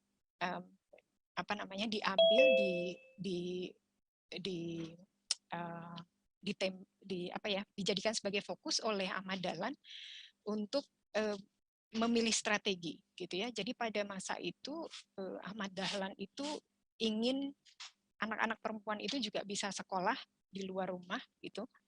Dan salah satu caranya adalah dengan waktu itu dengan rekomendasi penggunaan hijab, gitu ya. Jadi hijab di situ sebetulnya bukan hanya sesuatu yang melekat di tubuh, gitu ya, tetapi sebetulnya dia menggantikan dinding rumah yang sebelumnya itu menjadi pelindung untuk anak-anak perempuan ini, ya, gitu. Jadi dengan cara rekomendasi hijab ini, Ahmad Dahlan bisa mengajak atau meminta izin dari orang tua supaya mengizinkan anak mereka untuk keluar rumah, anak perempuan mereka, gitu ya, untuk kemudian sekolah, gitu, ya, mendapatkan pendidikan. Nah, ini juga ketika kita bicara tentang ruang, itu ada konsep tentang privacy yang saya pikir ini menjadi hal yang sangat spesifik di dalam Islam, gitu ya, karena ini ada disebutkan di dalam Quran, gitu ya, di surat An-Nur ayat 27, ya. Jadi ketika kita bicara tentang aurat yang awalnya hanya berkaitan dengan baju, gitu ya, pakaian yang dikenakan melekat di tubuh. Nah, ini berkaitan dengan privacy. Konsep aurat ini kemudian menjadi lebih luas lagi, berkaitan dengan hal-hal yang sifatnya spasial, ya, atau ruang, itu hal yang lebih luas yang melebihi batas tubuh, gitu ya. Nah, di dalam surat An-Nur ayat 27 itu jelas dikatakan bahwa di situ rumah itu menjadi tempat yang memiliki privacy khusus, gitu ya. Jadi di situ disebutkan bahwa kalau misalnya kamu mau masuk ke rumah seseorang harus meminta izin, gitu ya, mengucapkan salam. Dan kita memang dilarang untuk misalnya mengintip misalnya atau menengok-nengok satu hal yang tidak pada tempatnya untuk kita lihat, ya. Jadi konsep privacy ini nanti kaitannya sangat erat dengan ruang. Gitu. Nah, kemudian ini saya akan membahas sedikit tentang bagaimana perempuan pada masa awal Islam, ya. Pada masa awal Islam, orang seringkali bertanya, yang seringkali kita dengar itu adalah bahwa Islam itu datang betul-betul melakukan revolusi, gitu ya, melakukan revolusi, mengubah tatanan yang ada di dalam masyarakat secara fundamental dan secara revolusioner, gitu ya, sesuatu yang sangat ekstrim, gitu. Nah, tetapi kajian yang dilakukan oleh Lela Ahmed misalnya, gitu ya, juga misalnya oleh Nabia Abud, gitu, disebutkan bahwa jadi sebetulnya pengaturan terhadap penampilan perempuan itu sudah ada sejak masa Mesopotamia, yaitu yang kurang lebih 3.000 sampai 3.500 tahun sebelum Masehi. Ya, di situ penampilan perempuan di ruang-ruang publik itu mulai diatur dan dianggap ada kaitannya dengan kelas sosial. Ya, jadi biasanya mereka yang yang dibiarkan, misalnya dibiarkan terbuka, gitu ya, itu dianggap memiliki sexual ability terhadap laki-laki. Ya, jadi ada kelas sosial yang dikenakan, gitu ya, yang dikaitkan dengan bagaimana penampilan perempuan. Nah, ini juga di tradisi Sasanian pada masa pre-Islamik itu pada masa itu perempuan diwajibkan untuk mengenakan veil, gitu ya, meskipun veilnya itu sebetulnya berbeda dengan hijab yang sekarang dikenakan di Muslim, ya. Pada masa pra-Islam itu kalau tidak salah yang saya pernah baca itu rambutnya ditutup, tetapi bagian dada itu terbuka, gitu ya. Tetapi hal yang sesimpel ini, hanya menutup rambut, itu sebetulnya juga sudah menjadi signage pada masa itu atau penanda atau simbol, gitu, tentang kelas yang dimiliki oleh perempuan ini, gitu. Jadi kalau dia middle class itu pasti dia akan pakai penutup kepala, gitu. Nah, kemudian ketika turun Al-Ahzab ayat 59 itu perintahnya adalah diminta untuk mengulurkan jalaba, gitu ya. Jadi kalau di Quran itu bahasanya adalah jalaba atau jilbab, ya. Dulu mungkin zaman awal-awal kita mengenal kerudung, gitu, kerudung itu kita sebut sebagai jilbab, gitu ya. Tapi sebetulnya dari bahasa Arab, kalau jalaba itu bukan sekadar kerudung gitu ya, tetapi semacam outer fit gitu yang menutup tubuh ya. Jadi lebih dari sekadar hijab ya. Dan di situ turunnya ayat ini yang tadi seperti sudah saya sampaikan di awal itu berkaitan dengan perintah supaya para perempuan muslim ini bisa dikenali dan tidak dilecehkan gitu.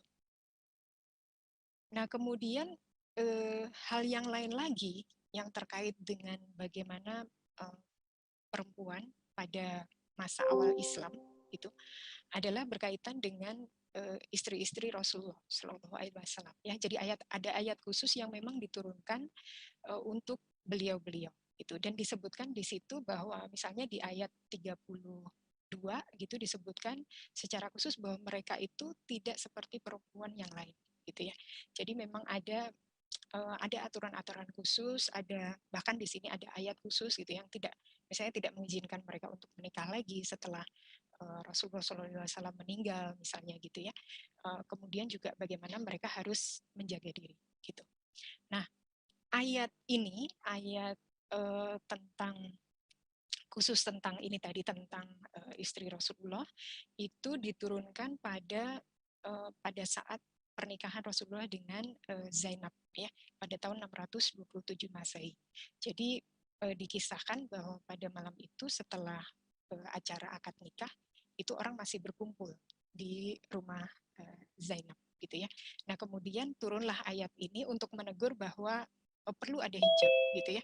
Perlu ada hijab, bahwa ini istri Rasul, mereka memiliki kehormatan yang berbeda gitu, sehingga tidak boleh orang misalnya dengan mudah berinteraksi gitu. Nah, ayat ini kemudian, karena meskipun ini sebetulnya banyak yang mengatakan bahwa ini tuh diperuntukkan bagi khusus istri Rasulullah SAW gitu ya, tetapi karena Rasulullah dan para istrinya itu dianggap sebagai contoh gitu ya, sebagai exemplary, sebagai teladan, maka ini seringkali kemudian duplikasi, dijadikan rekomendasi untuk yang lain gitu. Nah, menurut kajian dari Asma Afsarudin, sebetulnya konsep harem itu tidak dikenal ya, tidak dikenal pada masa Rasulullah ya.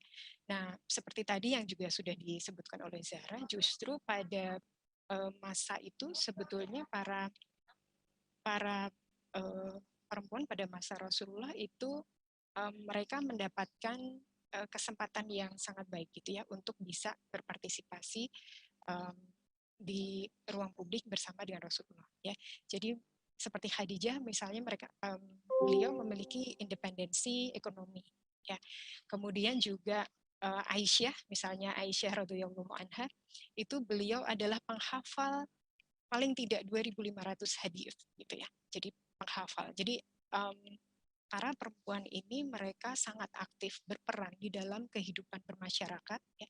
Ikut terlibat juga misalnya dalam ketika ada perang misalnya gitu ya. Kemudian mereka juga aktif hadir di masjid gitu ya, aktif hadir di masjid, ikut mendengarkan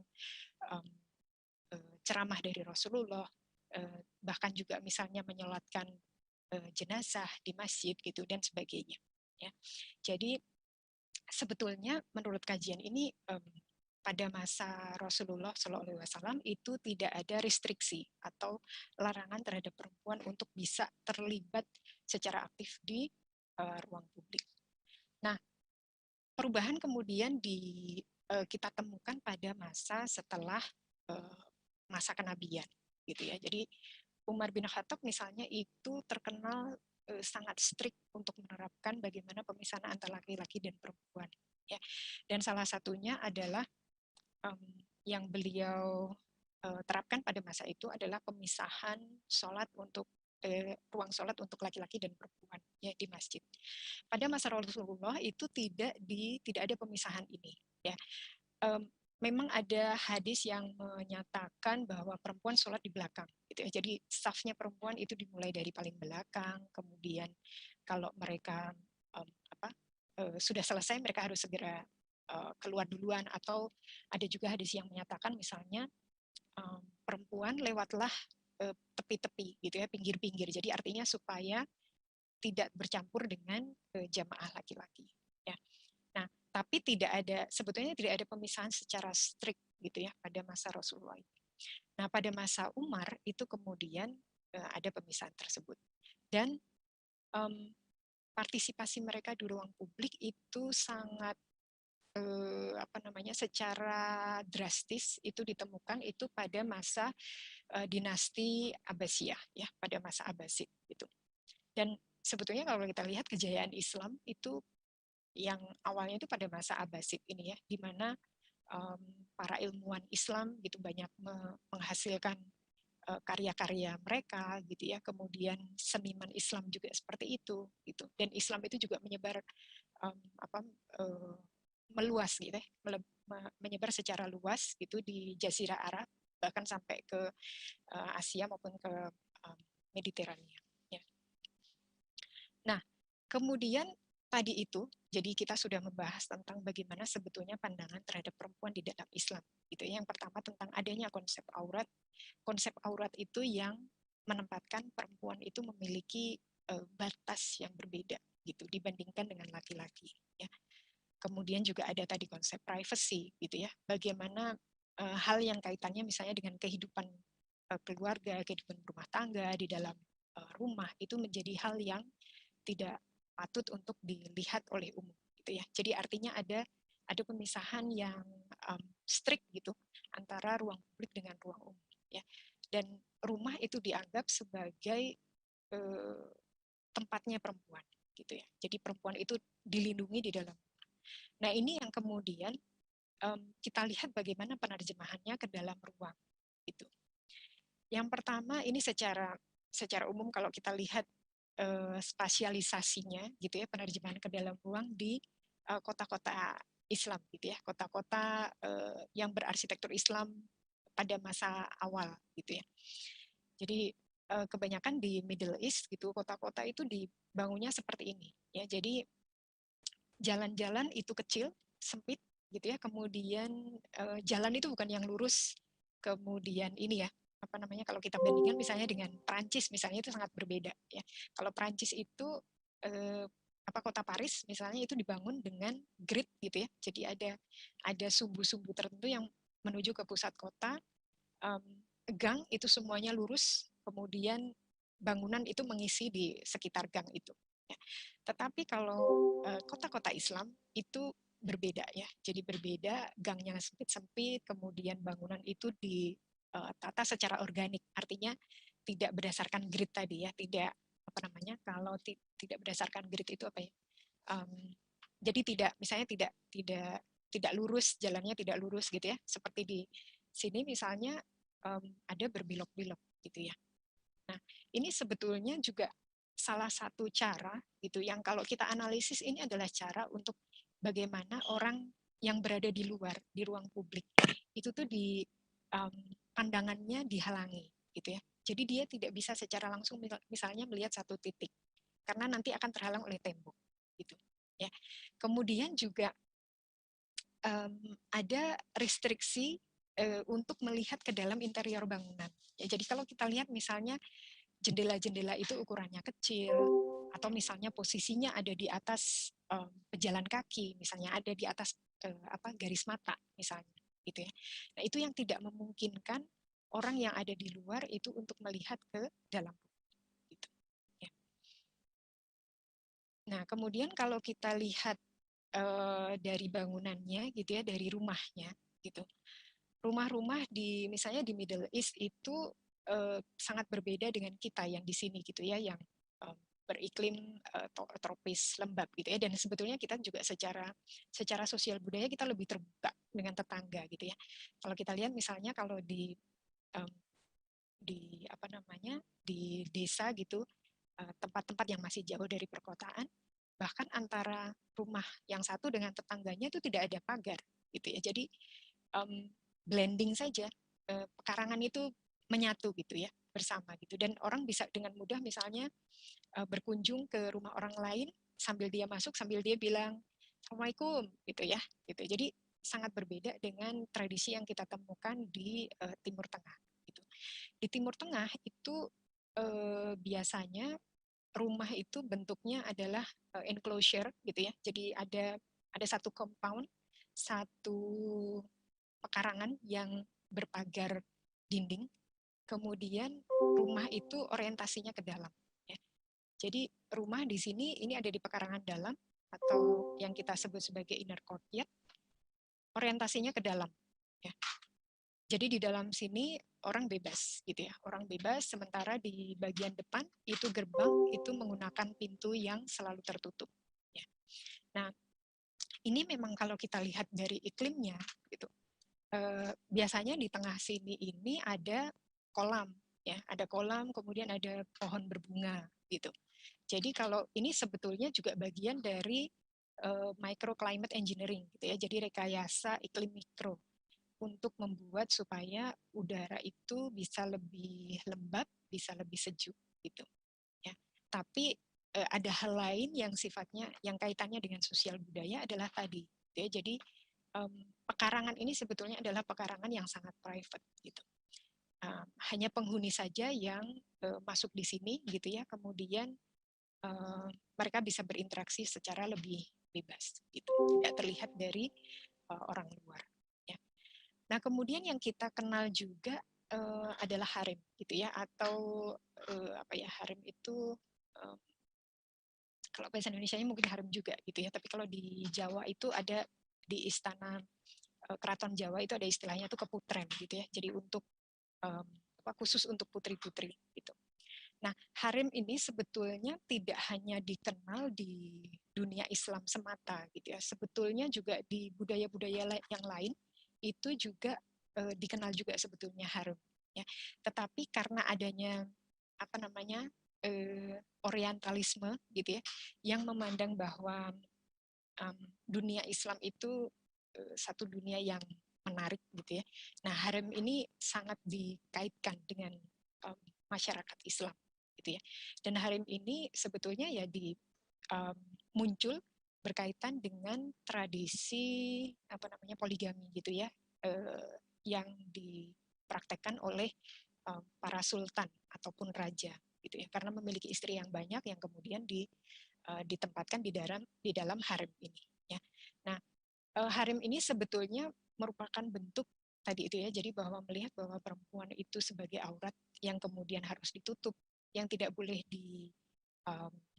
dipandang oleh publik, sehingga kemudian ditutup di dalam harem ini. Ya, jadi di sini adalah bentuk kontrol pandangan terhadap perempuan, gitu ya, yang bentuknya adalah seclusion, gitu, atau pingitan, gitu ya, pingitan terhadap perempuan.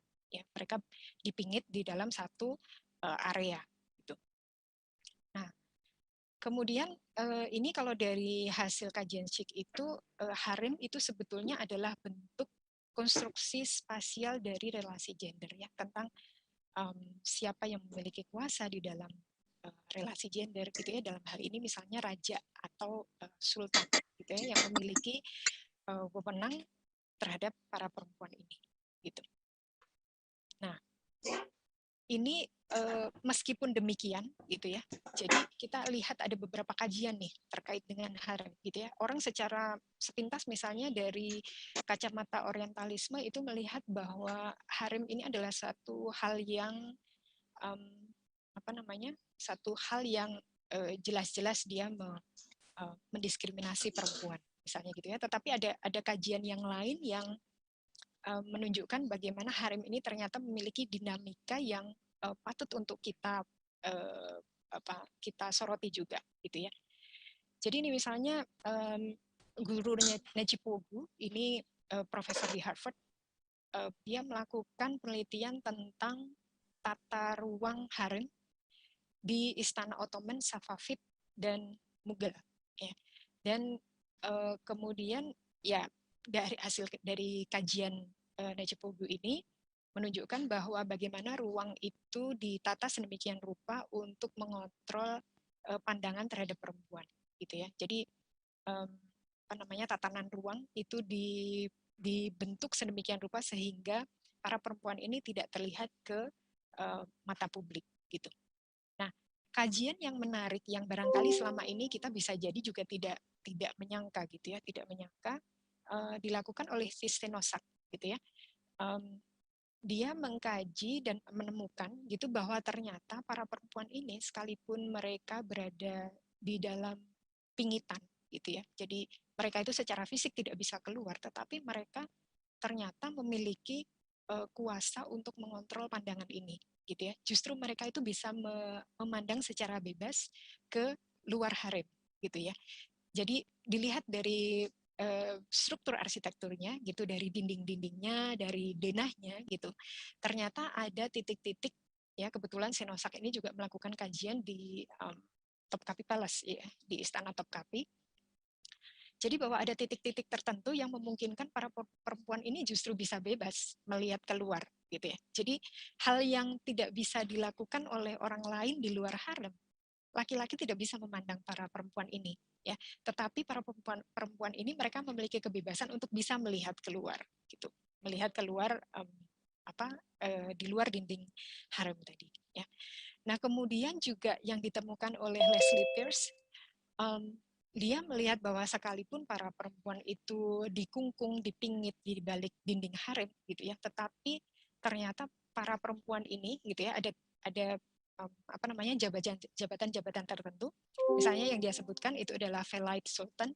Velayat Sultan itu adalah ibu dari sultan yang sedang berkuasa gitu. Nah, ternyata ibunya sultan ini memiliki kuasa terhadap anaknya gitu ya.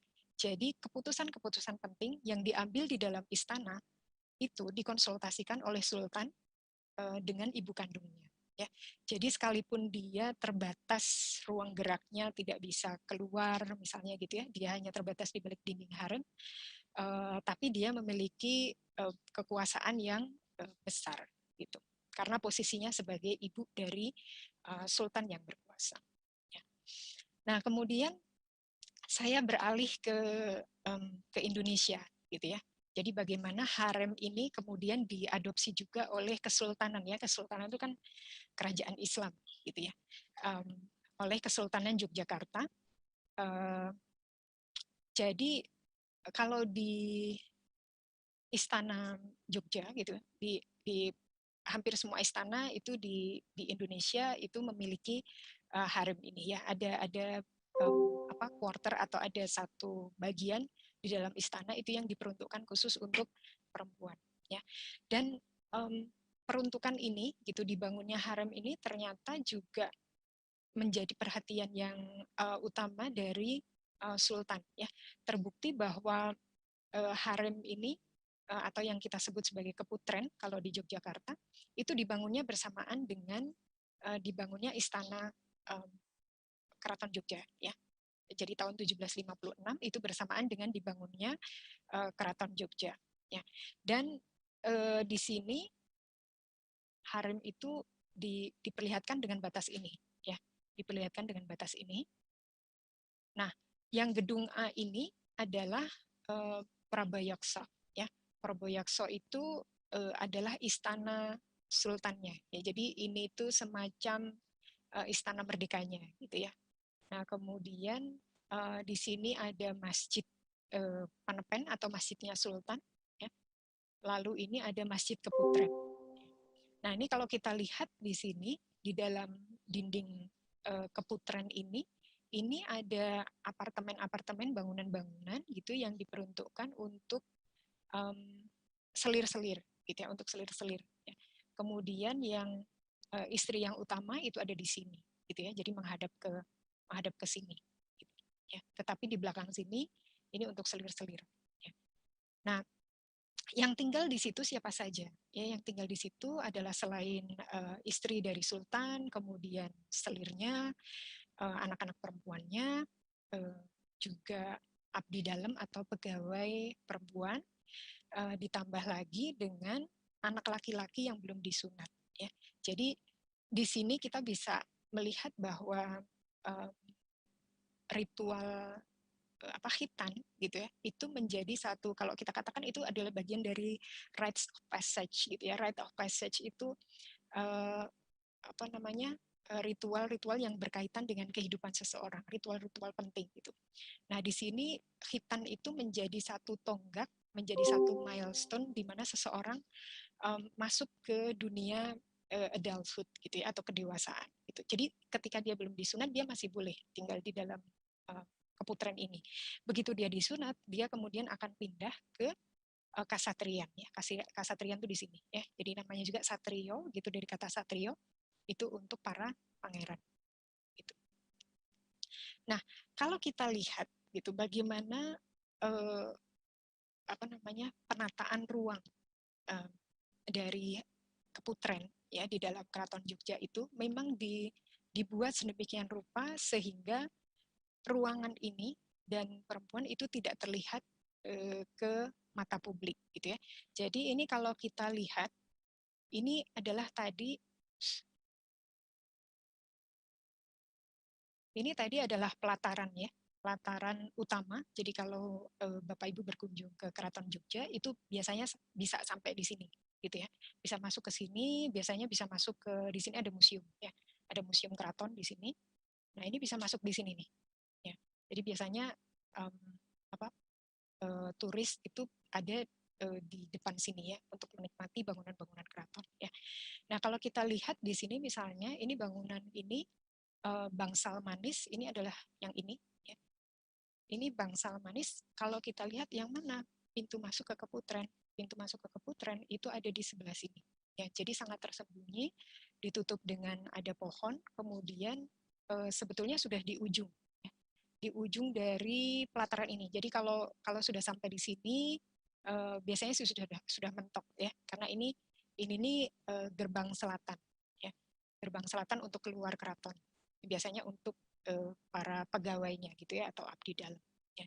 Jadi pintu masuk ke dalam keputren itu tersembunyi ada di sini gitu ya.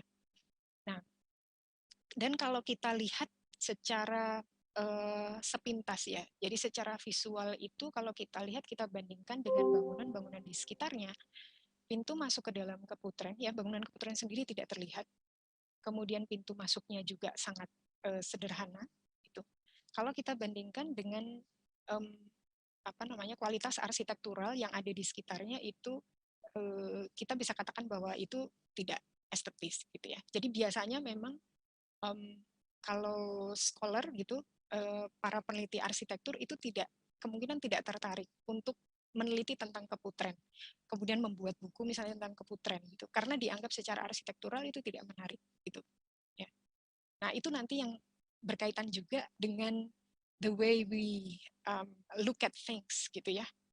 Ketika kita melihat sesuatu itu tidak indah, kemudian kita singkirkan gitu ya. Nah, kemudian juga, nah ini tadi pintu masuk ya, pintu masuk tersembunyi di sini, dan masuk itu bangunan E ini adalah pintu masuk ke keputren. Jadi kalau masuk itu lewat sini, ke sini, kemudian baru masuk ke keputren. Bangunan E ini adalah bangunan gudang ya. Jadi di situ ada dapur, kemudian ada gudang gitu ya. Jadi kita bisa katakan bahwa pintu masuk ke keputren sangat berbeda dengan tadi misalnya yang kasatriyan yang jelas-jelas gerbangnya terlihat, kemudian terlihat megah misalnya. Jadi memang ditutup gitu ya, dibuat supaya orang memang tidak terlihat oleh publik ya. Nah, ini pintu masuk yang tadi ya. Jadi untuk masuk pun ini kita katakan ini sebagai oblique entrance atau band entrance gitu ya. Jadi orang tidak bisa secara langsung melihat ke dalam ya. Ini kalau dari depan ya, ini bagian depannya yang tadi itu pelataran itu ada di sebelah sana. Nah, ini di bagian belakang ya, dari gerbang keputren sini untuk melihat keluar. Dan di belakang itu tadi ya, di belakang ada aling-aling ya, bahasa Jawanya itu aling-aling. Itu masih ada satu lagi namanya batu rono. Ada satu dinding yang besar gitu, batu rono, yang ini dipercaya sebagai penolak roh jahat gitu ya. Tapi ini kita bisa lihat ya secara visual bagaimana ini menempatkan keputren itu sebagai sesuatu yang sangat tertutup ya.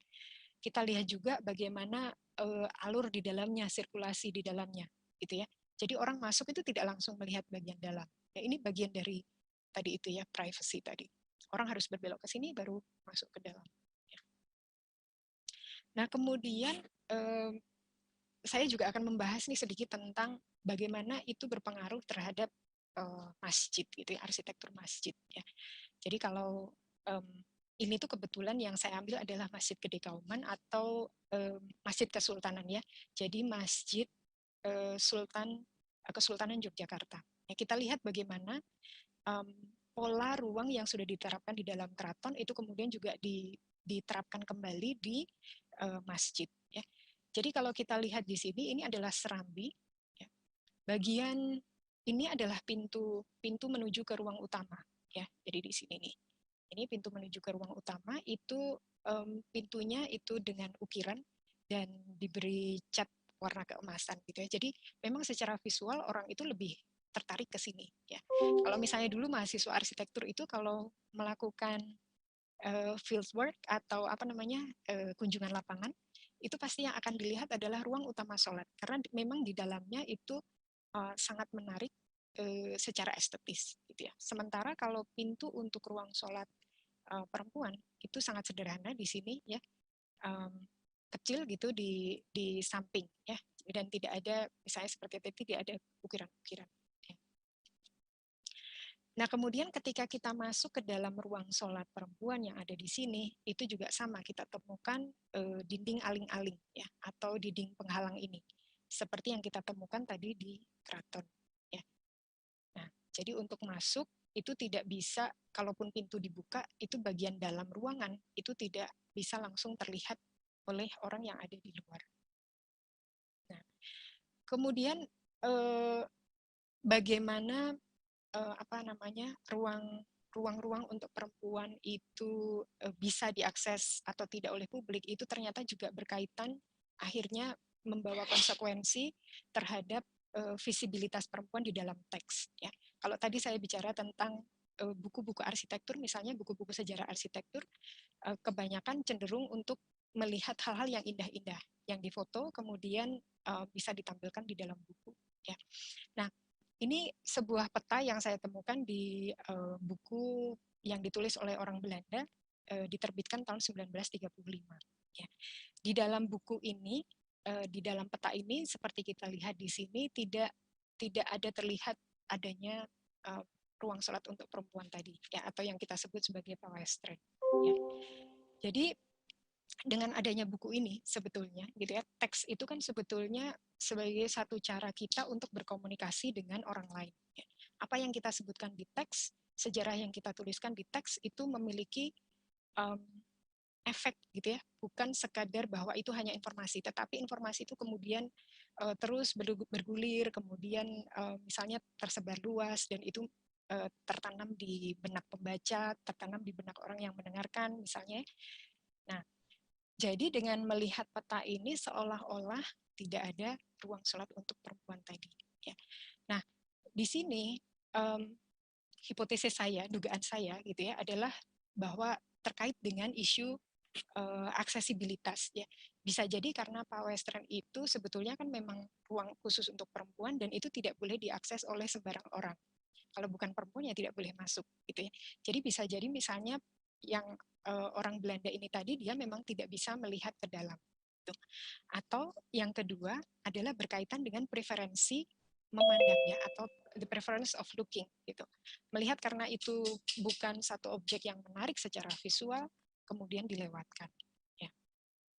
Nah, kemudian yang lain lagi adalah visibility di dalam teks ini berkaitan dengan prasasti. Ya, kalau kita lihat di semua masjid sultan itu selalu ada prasasti yang isinya adalah tentang kapan didirikannya. Ya, tetapi itu kita tidak temukan di masjid Keputren ya, atau masjid yang tadi terletak di dalam harem. Ya, di dalam harem itu sama sekali tidak ada prasasti ini, tidak ada catatan kapan dia didirikan, kemudian kapan misalnya dia direnovasi, gitu ya.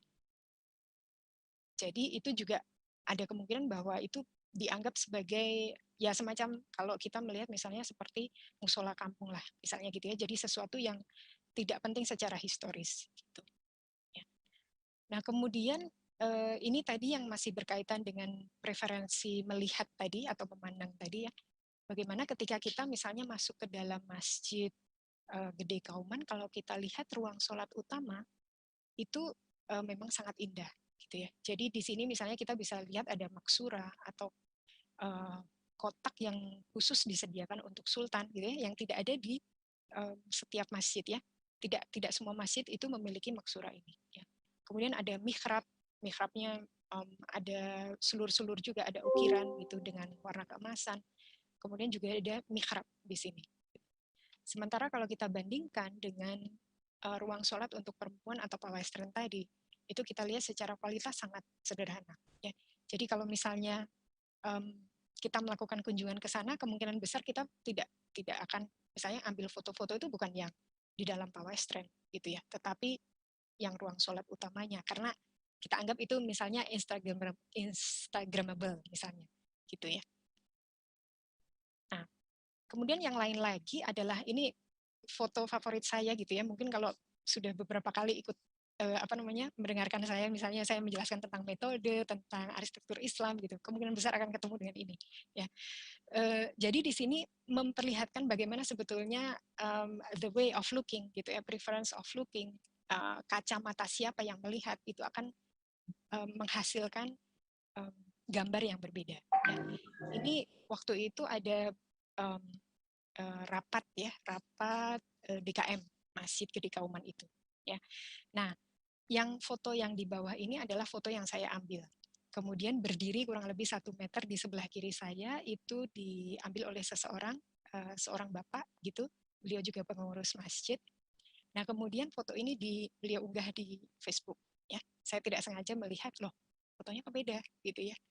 Jadi fotonya berbeda sama sekali. Ini karena waktunya sudah habis nih, jadi saya ngebut. Ya, jadi fotonya sama sekali berbeda ya. Kalau misalnya foto ini masuk di dalam buku sejarah, maka apa yang akan dipersepsikan oleh pembaca? Gitu. Seandainya foto yang di atas itu masuk di dalam sejarah, apa yang akan dipersepsikan oleh pembaca? Pembaca akan melihat bahwa pengurus masjidnya semuanya laki-laki, tidak ada perempuan di situ, gitu ya. Tapi untuk ketika melihat foto yang di bawah, orang akan tahu bahwa ada ya pengurus masjidnya, meskipun misalnya di sini hanya 5 orang misalnya, gitu ya.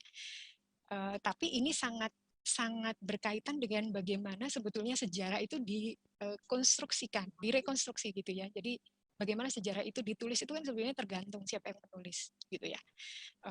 Kalau saya yang menulis sejarah ya semuanya saya akan buat yang di situ saya jadi focal point yang terlihat saya sangat hebat gitu ya, tidak ada cacat-cacatnya gitu kan. Nah, di sini ini saya lihat bisa jadi misalnya Bapak ini mungkin dia tidak memiliki maksud apapun untuk exclude ya para perempuan yang ada di DKM gitu. Bisa jadi misalnya yang beliau lakukan itu adalah menundukkan pandangan tadi ya. Jadi dengan tidak mengambil foto para perempuan misalnya gitu ya. Jadi itu bisa jadi seperti itu gitu ya, bisa jadi mungkin juga saya lebih suka ambilnya saya mau yang laki-laki aja misalnya gitu ya. Jadi ada hal yang beragam. Kebetulan saya memang tidak sempat mewawancara beliau gitu.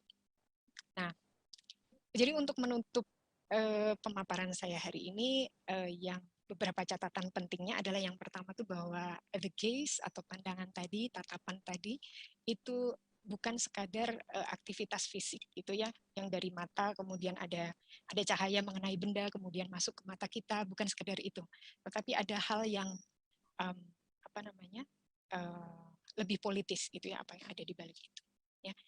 Kemudian kehadiran perempuan, penampilan atau appearance gitu ya, tampilnya perempuan di publik, apakah dia tertutup atau tidak, ditutupi atau tidak gitu ya, bisa di ruang publik atau tidak, itu sebetulnya berkaitan dengan pemahaman tentang konsep aurat tadi ya yang sudah saya jelaskan ya. Kemudian juga ketika perempuan itu absen bisa jadi yang pertama karena physical concealment gitu, karena misalnya memang dipingit gitu ya, atau misalnya dia keluar tetapi dengan tampilan yang berbeda, misalnya dengan menutup aurat, itu juga hal yang berbeda lagi gitu ya. Atau bisa jadi misalnya ada preferensi melihat tadi atau memandang gitu ya, dari orang yang memandang atau misalnya menuliskan sejarah gitu ya. kemudian juga bisa jadi misalnya adanya limited access terhadap misalnya tadi ruang-ruang perempuan itu karena tidak terbuka untuk umum sehingga tidak semua orang bisa tahu apa yang ada di dalam. Keputren tuh orang tidak tahu. Bahkan kalau misalnya saya ke keraton gitu ya, saya tanya keputren di mana sih? Belum tentu semua orang tahu gitu ya. Karena memang mereka tidak aware, tidak sadar ada di mana sih keputren itu. Gitu. Baik, barangkali itu saja yang bisa saya sampaikan. Terima kasih atas perhatian semuanya. Mudah-mudahan bisa menjadi pembuka diskusi gitu ya. Terima Ya, kasih silahkan saya Bu kembalikan. Titin. Ya, menarik sekali ya mengenai bagaimana gedung-gedung ini dibuat dan kemudian mengukuhkan konstruksi keperempuanan yang ada ya. So, dan waktu kita memang hanya sampai jam 11 dan kita ada 15 menit. Sudah ada beberapa pertanyaan di chat box ya dari Pak Fuad, Pak Andika, juga dari Bu Kanti. Ya, mangga Bu Tutin yang dari Pak Fuad ini pertanyaan Pak Fuad ini salah mengetik ya Pak Bu Tutin. Soal tatapan, saya biasa melihat ke arah lain kalau berbicara dengan perempuan, tetapi ketika sekolah di Amerika, saya harus melihat mata dosen perempuan yang saya hadapi kalau bertanya. Karena kesentuhan kultur di sana, kalau berbicara harus melihat muka dan jaraknya yang relatif juga harus dekat. Bagaimana menurut Bu Tutin, seharusnya saya bagaimana? Itu pertanyaan pertama dari Pak Fuad. Kemudian ada pertanyaan juga dari Pak Andika ya, mengenai Tamim Ansyari, ahli sejarah dari Afghanistan yang saat ini bermukim di AS dan memiliki buku berjudul A History of the World Through Islamic Eyes, yang menunjukkan pembatasan peran kemasyarakatan bagi wanita memang terjadi pada masa kerajaan yang secara spasial ditunjukkan dengan munculnya harem.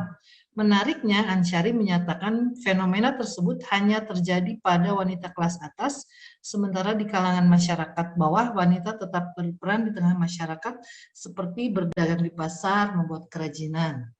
Dan yang terakhir, pertanyaan dari Kanti ya, Bu Kanti Pertiwi. Jadi penasaran apa sebetulnya implikasi arsitektur yang bias gender terhadap konstruksi identitas perempuan dan juga laki-laki. How do women or men see themselves in relation to the opposite gender? Mangga Bu Tutin, kita mulai diskusinya. Ya, terima kasih Bu Saf yang sudah membacakan dan Bapak Ibu semuanya yang sudah berkomentar di sini. Saya ini satu-satu ya dari Prof. Fuad. Ternyata Prof. Fuad juga merasakan ini ya, mungkin hal yang sama. Dulu saya kuliah di Amerika juga kadang-kadang merasa bahwa orang ngomongnya deket banget gitu. Padahal sebetulnya kalau di sisi lain gitu, kalau kita lihat mereka tuh punya, kalau di mungkin yang psikologi mungkin paham ya, ada personal space gitu atau ruang abstrak yang mengitari tubuh kita gitu ya. Personal space itu adalah bentuk kita itu seperti apa ya, defense gitu ya dari orang lain. Jadi kalau misalnya kita akrab, itu personal space-nya bisa saling bersinggungan. Misalnya gitu, atau bahkan misalnya seperti menyatu gitu ya. Kalau misalnya kita berpelukan, misalnya itu artinya kita secara psikologis kita sangat dekat. Ya, memang kalau bisa jadi ini juga ya Pak. Kadang-kadang kita di sini juga misalnya kalau melihat ada mahasiswa ketika kita ngajar itu menunduk gitu, kadang juga ada juga dosen yang tersinggung gitu ya. Kalau ini berkaitan mungkin dengan apa? Kalau dengan jarak bicara biasanya kalau dulu yang saya lakukan adalah saya pelan-pelan mundur gitu, Prof. Jadi apa namanya? Kan kita risih juga gitu ya. Kita risih juga terlalu dekat gitu ya. Apalagi misalnya itu laki-laki gitu. Pelan-pelan mundur gitu. Memang agak sulit mengatakan atau menjelaskan hal yang seperti itu gitu ya. Makanan mungkin kita bisa misalnya menjelaskan, saya nggak makan misalnya sembarang ayam misalnya gitu, kita bisa dengan mudah menjelaskan gitu ya. Tapi kalau hal-hal yang berkaitan dengan etik, dengan perilaku gitu ya, yang kita anggap itu sebagai tatanan misalnya gitu, entah dunia timur, entah Islam gitu, itu mungkin agak sulit gitu ya, agak sulit untuk dijelaskan gitu ya. Oke. Ini Mbak Kanti, suara saya halus. Mungkin sekarang sudah terdengar ya? Nggak Nggak bisa minum soalnya ya. Oke, Pak Andika nih. Pak Andika nih dari UMS ya. Beliau ini kolega yang menggeluti arsitektur Islam ya. Terima kasih Pak Andika sudah hadir.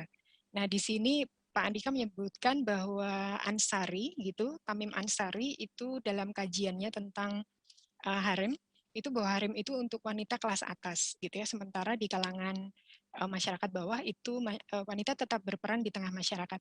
Itu sebetulnya kita temukan juga di kalau tadi yang masa early Islam tadi juga seperti itu ya Pak ya. Sebelum Islam, pre-Islam itu juga begitu. Jadi mereka yang bebas itu justru misalnya tidak diwajibkan misalnya untuk menggunakan hijab misalnya gitu ya, atau jalaba gitu. Bukan jalaba ya, kalau sebelum Muslim mungkin ya veil aja gitu. Nah, pada masa awal awal abad 20, akhir abad 19 itu juga sebetulnya praktek yang ada di masyarakat kita seperti itu ya. Jadi kalau kita baca tulisan Kartini, itu sebetulnya yang sangat dibatasi aksesnya ke dunia publik, ke pendidikan, itu sebetulnya adalah mereka yang dari ningrat gitu ya, kalangan menengah ke atas ya. Sementara sebetulnya kalau untuk anak-anak perempuan yang mereka dari kalangan menengah ke bawah, mereka lebih bebas. Karena apa? Sebetulnya mereka seringkali misalnya dibawa oleh keluarganya untuk membantu mencari uang gitu ya. Jadi memang ada perbedaan ini gitu ya. Nah, ini apalagi berdagang di pasar gitu ya. Saya kebetulan dulu pernah melakukan penelitian tentang pasar, dan pasar itu sebetulnya juga ada semacam konstruksi sosial tentang pasar ya. Pasar itu dianggap sebagai, kalau dulu tuh dianggap sebagai tempat yang punya levelnya itu stratanya rendah gitu. Secara sosial dianggapnya rendah. Karena apa? Orang di situ misalnya berjual beli, kemudian kadang-kadang misalnya menipu, misalnya gitu ya, mengatakan misalnya modal saya 100 gitu ya, padahal sebetulnya modalnya hanya 75 contohnya gitu ya. Jadi pasar itu dianggap sebagai tempat yang mungkin secara sosial juga ada stratanya gitu ya. Lalu insya Allah Prof. Nenden nanti saya share, kemudian Mbak Kanti penasaran apa sebetulnya implikasi arsitektur yang bias gender terhadap konstruksi identitas ya. Oke. Mungkin ada satu contoh yang bisa dengan mudah saya sampaikan ya. Saya mengunjungi Masjid Gede Kauman itu sebetulnya sebelum penelitian disertasi saya sudah pernah melakukan kunjungan itu ya, kurang lebih tahun 96 ya, ketika saya masih S1 gitu. Nah, waktu itu saya masuk lewat depan ya, pintu depan. Kalau sekarang tuh semua akses itu dari depan. Tapi kalau dulu itu perempuan itu dari pintu samping ya. Jadi dari gang di samping masjid, kemudian masuk lewat pintu samping, langsung masuknya ke tempat wudhu ya dan kamar mandi. Nah, tahun 96 itu saya datang gitu sebagai pendatang dengan teman saya seorang perempuan juga. Kemudian ditegur oleh bapak-bapak yang ada di situ. Jadi waktu itu adalah antara waktu sholat duhur dengan asar, kami mau sholat, terus ditegur oleh bapak-bapak itu ya, mereka guguleran gitu ya, baring-baring di serambi. Ya. Kemudian ditegur gitu, Mbak, nggak boleh, Anda nggak boleh lewat situ gitu. Kalau perempuan sana lewat samping gitu. Ya, jadi kami keluar lagi terus lewat samping. Jadi ada pembatasan yang sangat strict. Nah, kemudian dalam proses pengamatan saya pada tahun itu, saya melihat bahwa pengumuman-pengumuman, kemudian flyer, informasi, misalnya gitu ya, hadis, terus misalnya seperti khotbah Jumat atau apa selebaran itu ya, itu ditempelnya itu di serambi, ya, ditempelnya di serambi, di dalam ruang sholat perempuan di pawestren itu tidak ada.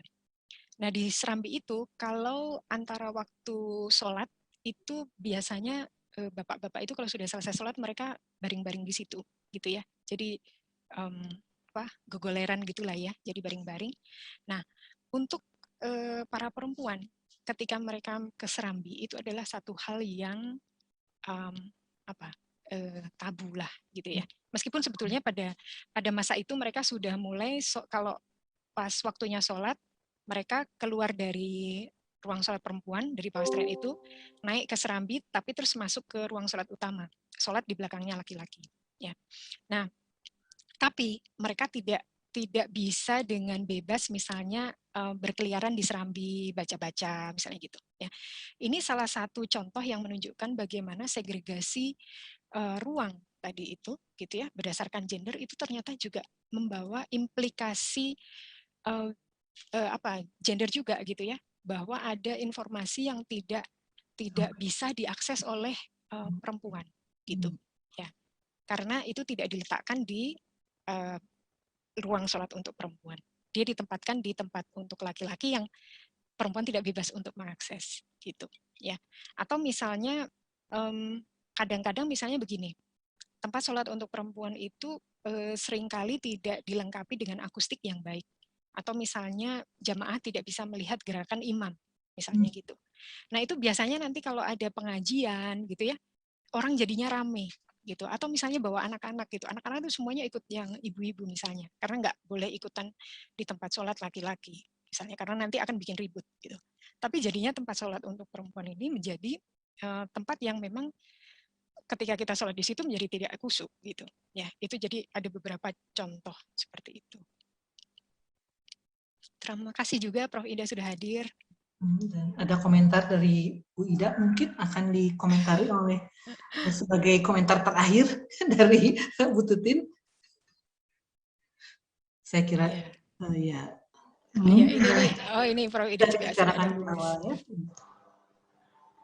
Nggak usah, kalau dari saya bukan pakar. Saya sudah ada di chat komentarnya ya. Iya. Alhamdulillah. Jadi terima kasih Bu Tutin atas penjelasan dan ceramah yang sangat menarik. Dan saya juga kadang-kadang kalau ke mall itu ya, kan jamaah perempuan itu lebih banyak, tapi tempatnya selalu lebih kecil. Jadi antriannya jadi lebih panjang dan lebih berantakan. Sebagainya mall goers. Mungkin ini juga saya tambahkan sedikit juga. Jadi bukan berarti bahwa misalnya kemudian tempat itu dibuka sama sekali gitu ya, karena perempuan itu juga membutuhkan privacy. Misalnya kalau mereka habis wudhu perlu membenahi hijab misalnya gitu ya. Nah itu yang kalau dari wawancara saya misalnya dengan para informan tuh memang mereka juga membutuhkan juga tempat yang seperti itu gitu. Ya. Ada fungsi yang lebih banyak ya dibutuhkan daripada laki-laki. Terima kasih banyak. Sayang sekali seperti biasa waktu kita sudah sangat terbatas. Saya kira Bu Tutin juga harus kita beri aplaus bersama-sama atas presentasi yang sangat menarik dan membuat mudah-mudahan kalau saya sih akan memperhatikan ruang-ruang publik ini di Bandung sudah seperti apa.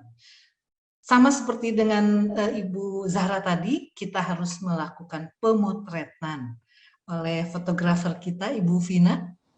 Mungkin teman-teman bisa menghidupkan dulu kamera-kameranya. Ternyata ada Ibu Lilis juga, selain Bu Ida, ada Ibu Nia, Ibu Seni. Mohon maaf sudah ada suara-suara di belakang saya. Jadi ya, oke, 1, 2, 3.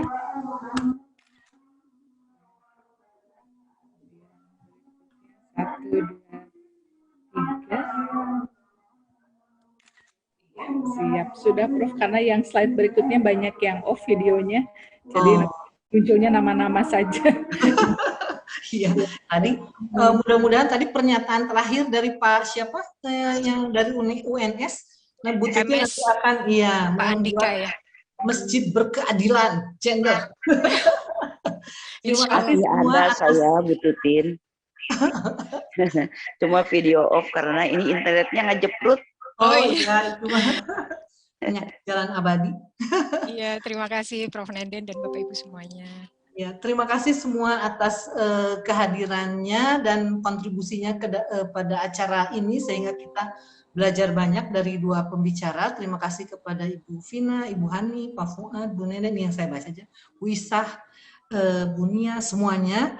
Semoga kita bisa bertemu lagi di dalam kajian lain yang dari pusat kajian wanita ini yang lebih banyak lagi gitu ya, Bu Vina. Terima kasih. Assalamualaikum warahmatullahi wabarakatuh. Waalaikumsalam. Waalaikumsalam. Bu Safina, Atur nuhun. ada Prof. Sadayana. Kami ada Mbak Sinta juga sebelumnya. Semua mohon maaf kalau yang tidak tersebut kalau banyak. Pamit ya. Assalamualaikum. Mangga, assalamualaikum. Waalaikumsalam warahmatullahi wabarakatuh. Sami. Nuhun, Bu Nisa. Izin Nuhun, ya. Bu Nenen. Saya tadi mendua, mohon maaf. Sukses Bu Titin. Makasih Bu Lilis. Satu tahun. Kita jam 1 ada ini ya. Ya kita skripsi, tesis ya. Tesis ya. Nggak berhenti dari pagi. Zoom fatigue katanya. Kalau ada di YouTube, mungkin makasih bisa buat Prof. Fuad, karena Bu Nenen hadir dari awal sampai akhir. Terima kasih Bu sekali. Nenen dan Pak Fuad. sama-sama. Bu Ida, semuanya. Mangga, saya pamit ya. Ya, saya juga pamit. Ya. Assalamualaikum. Hatur nuhun Bu Saf. Sami-sami, mangga. Assalamualaikum.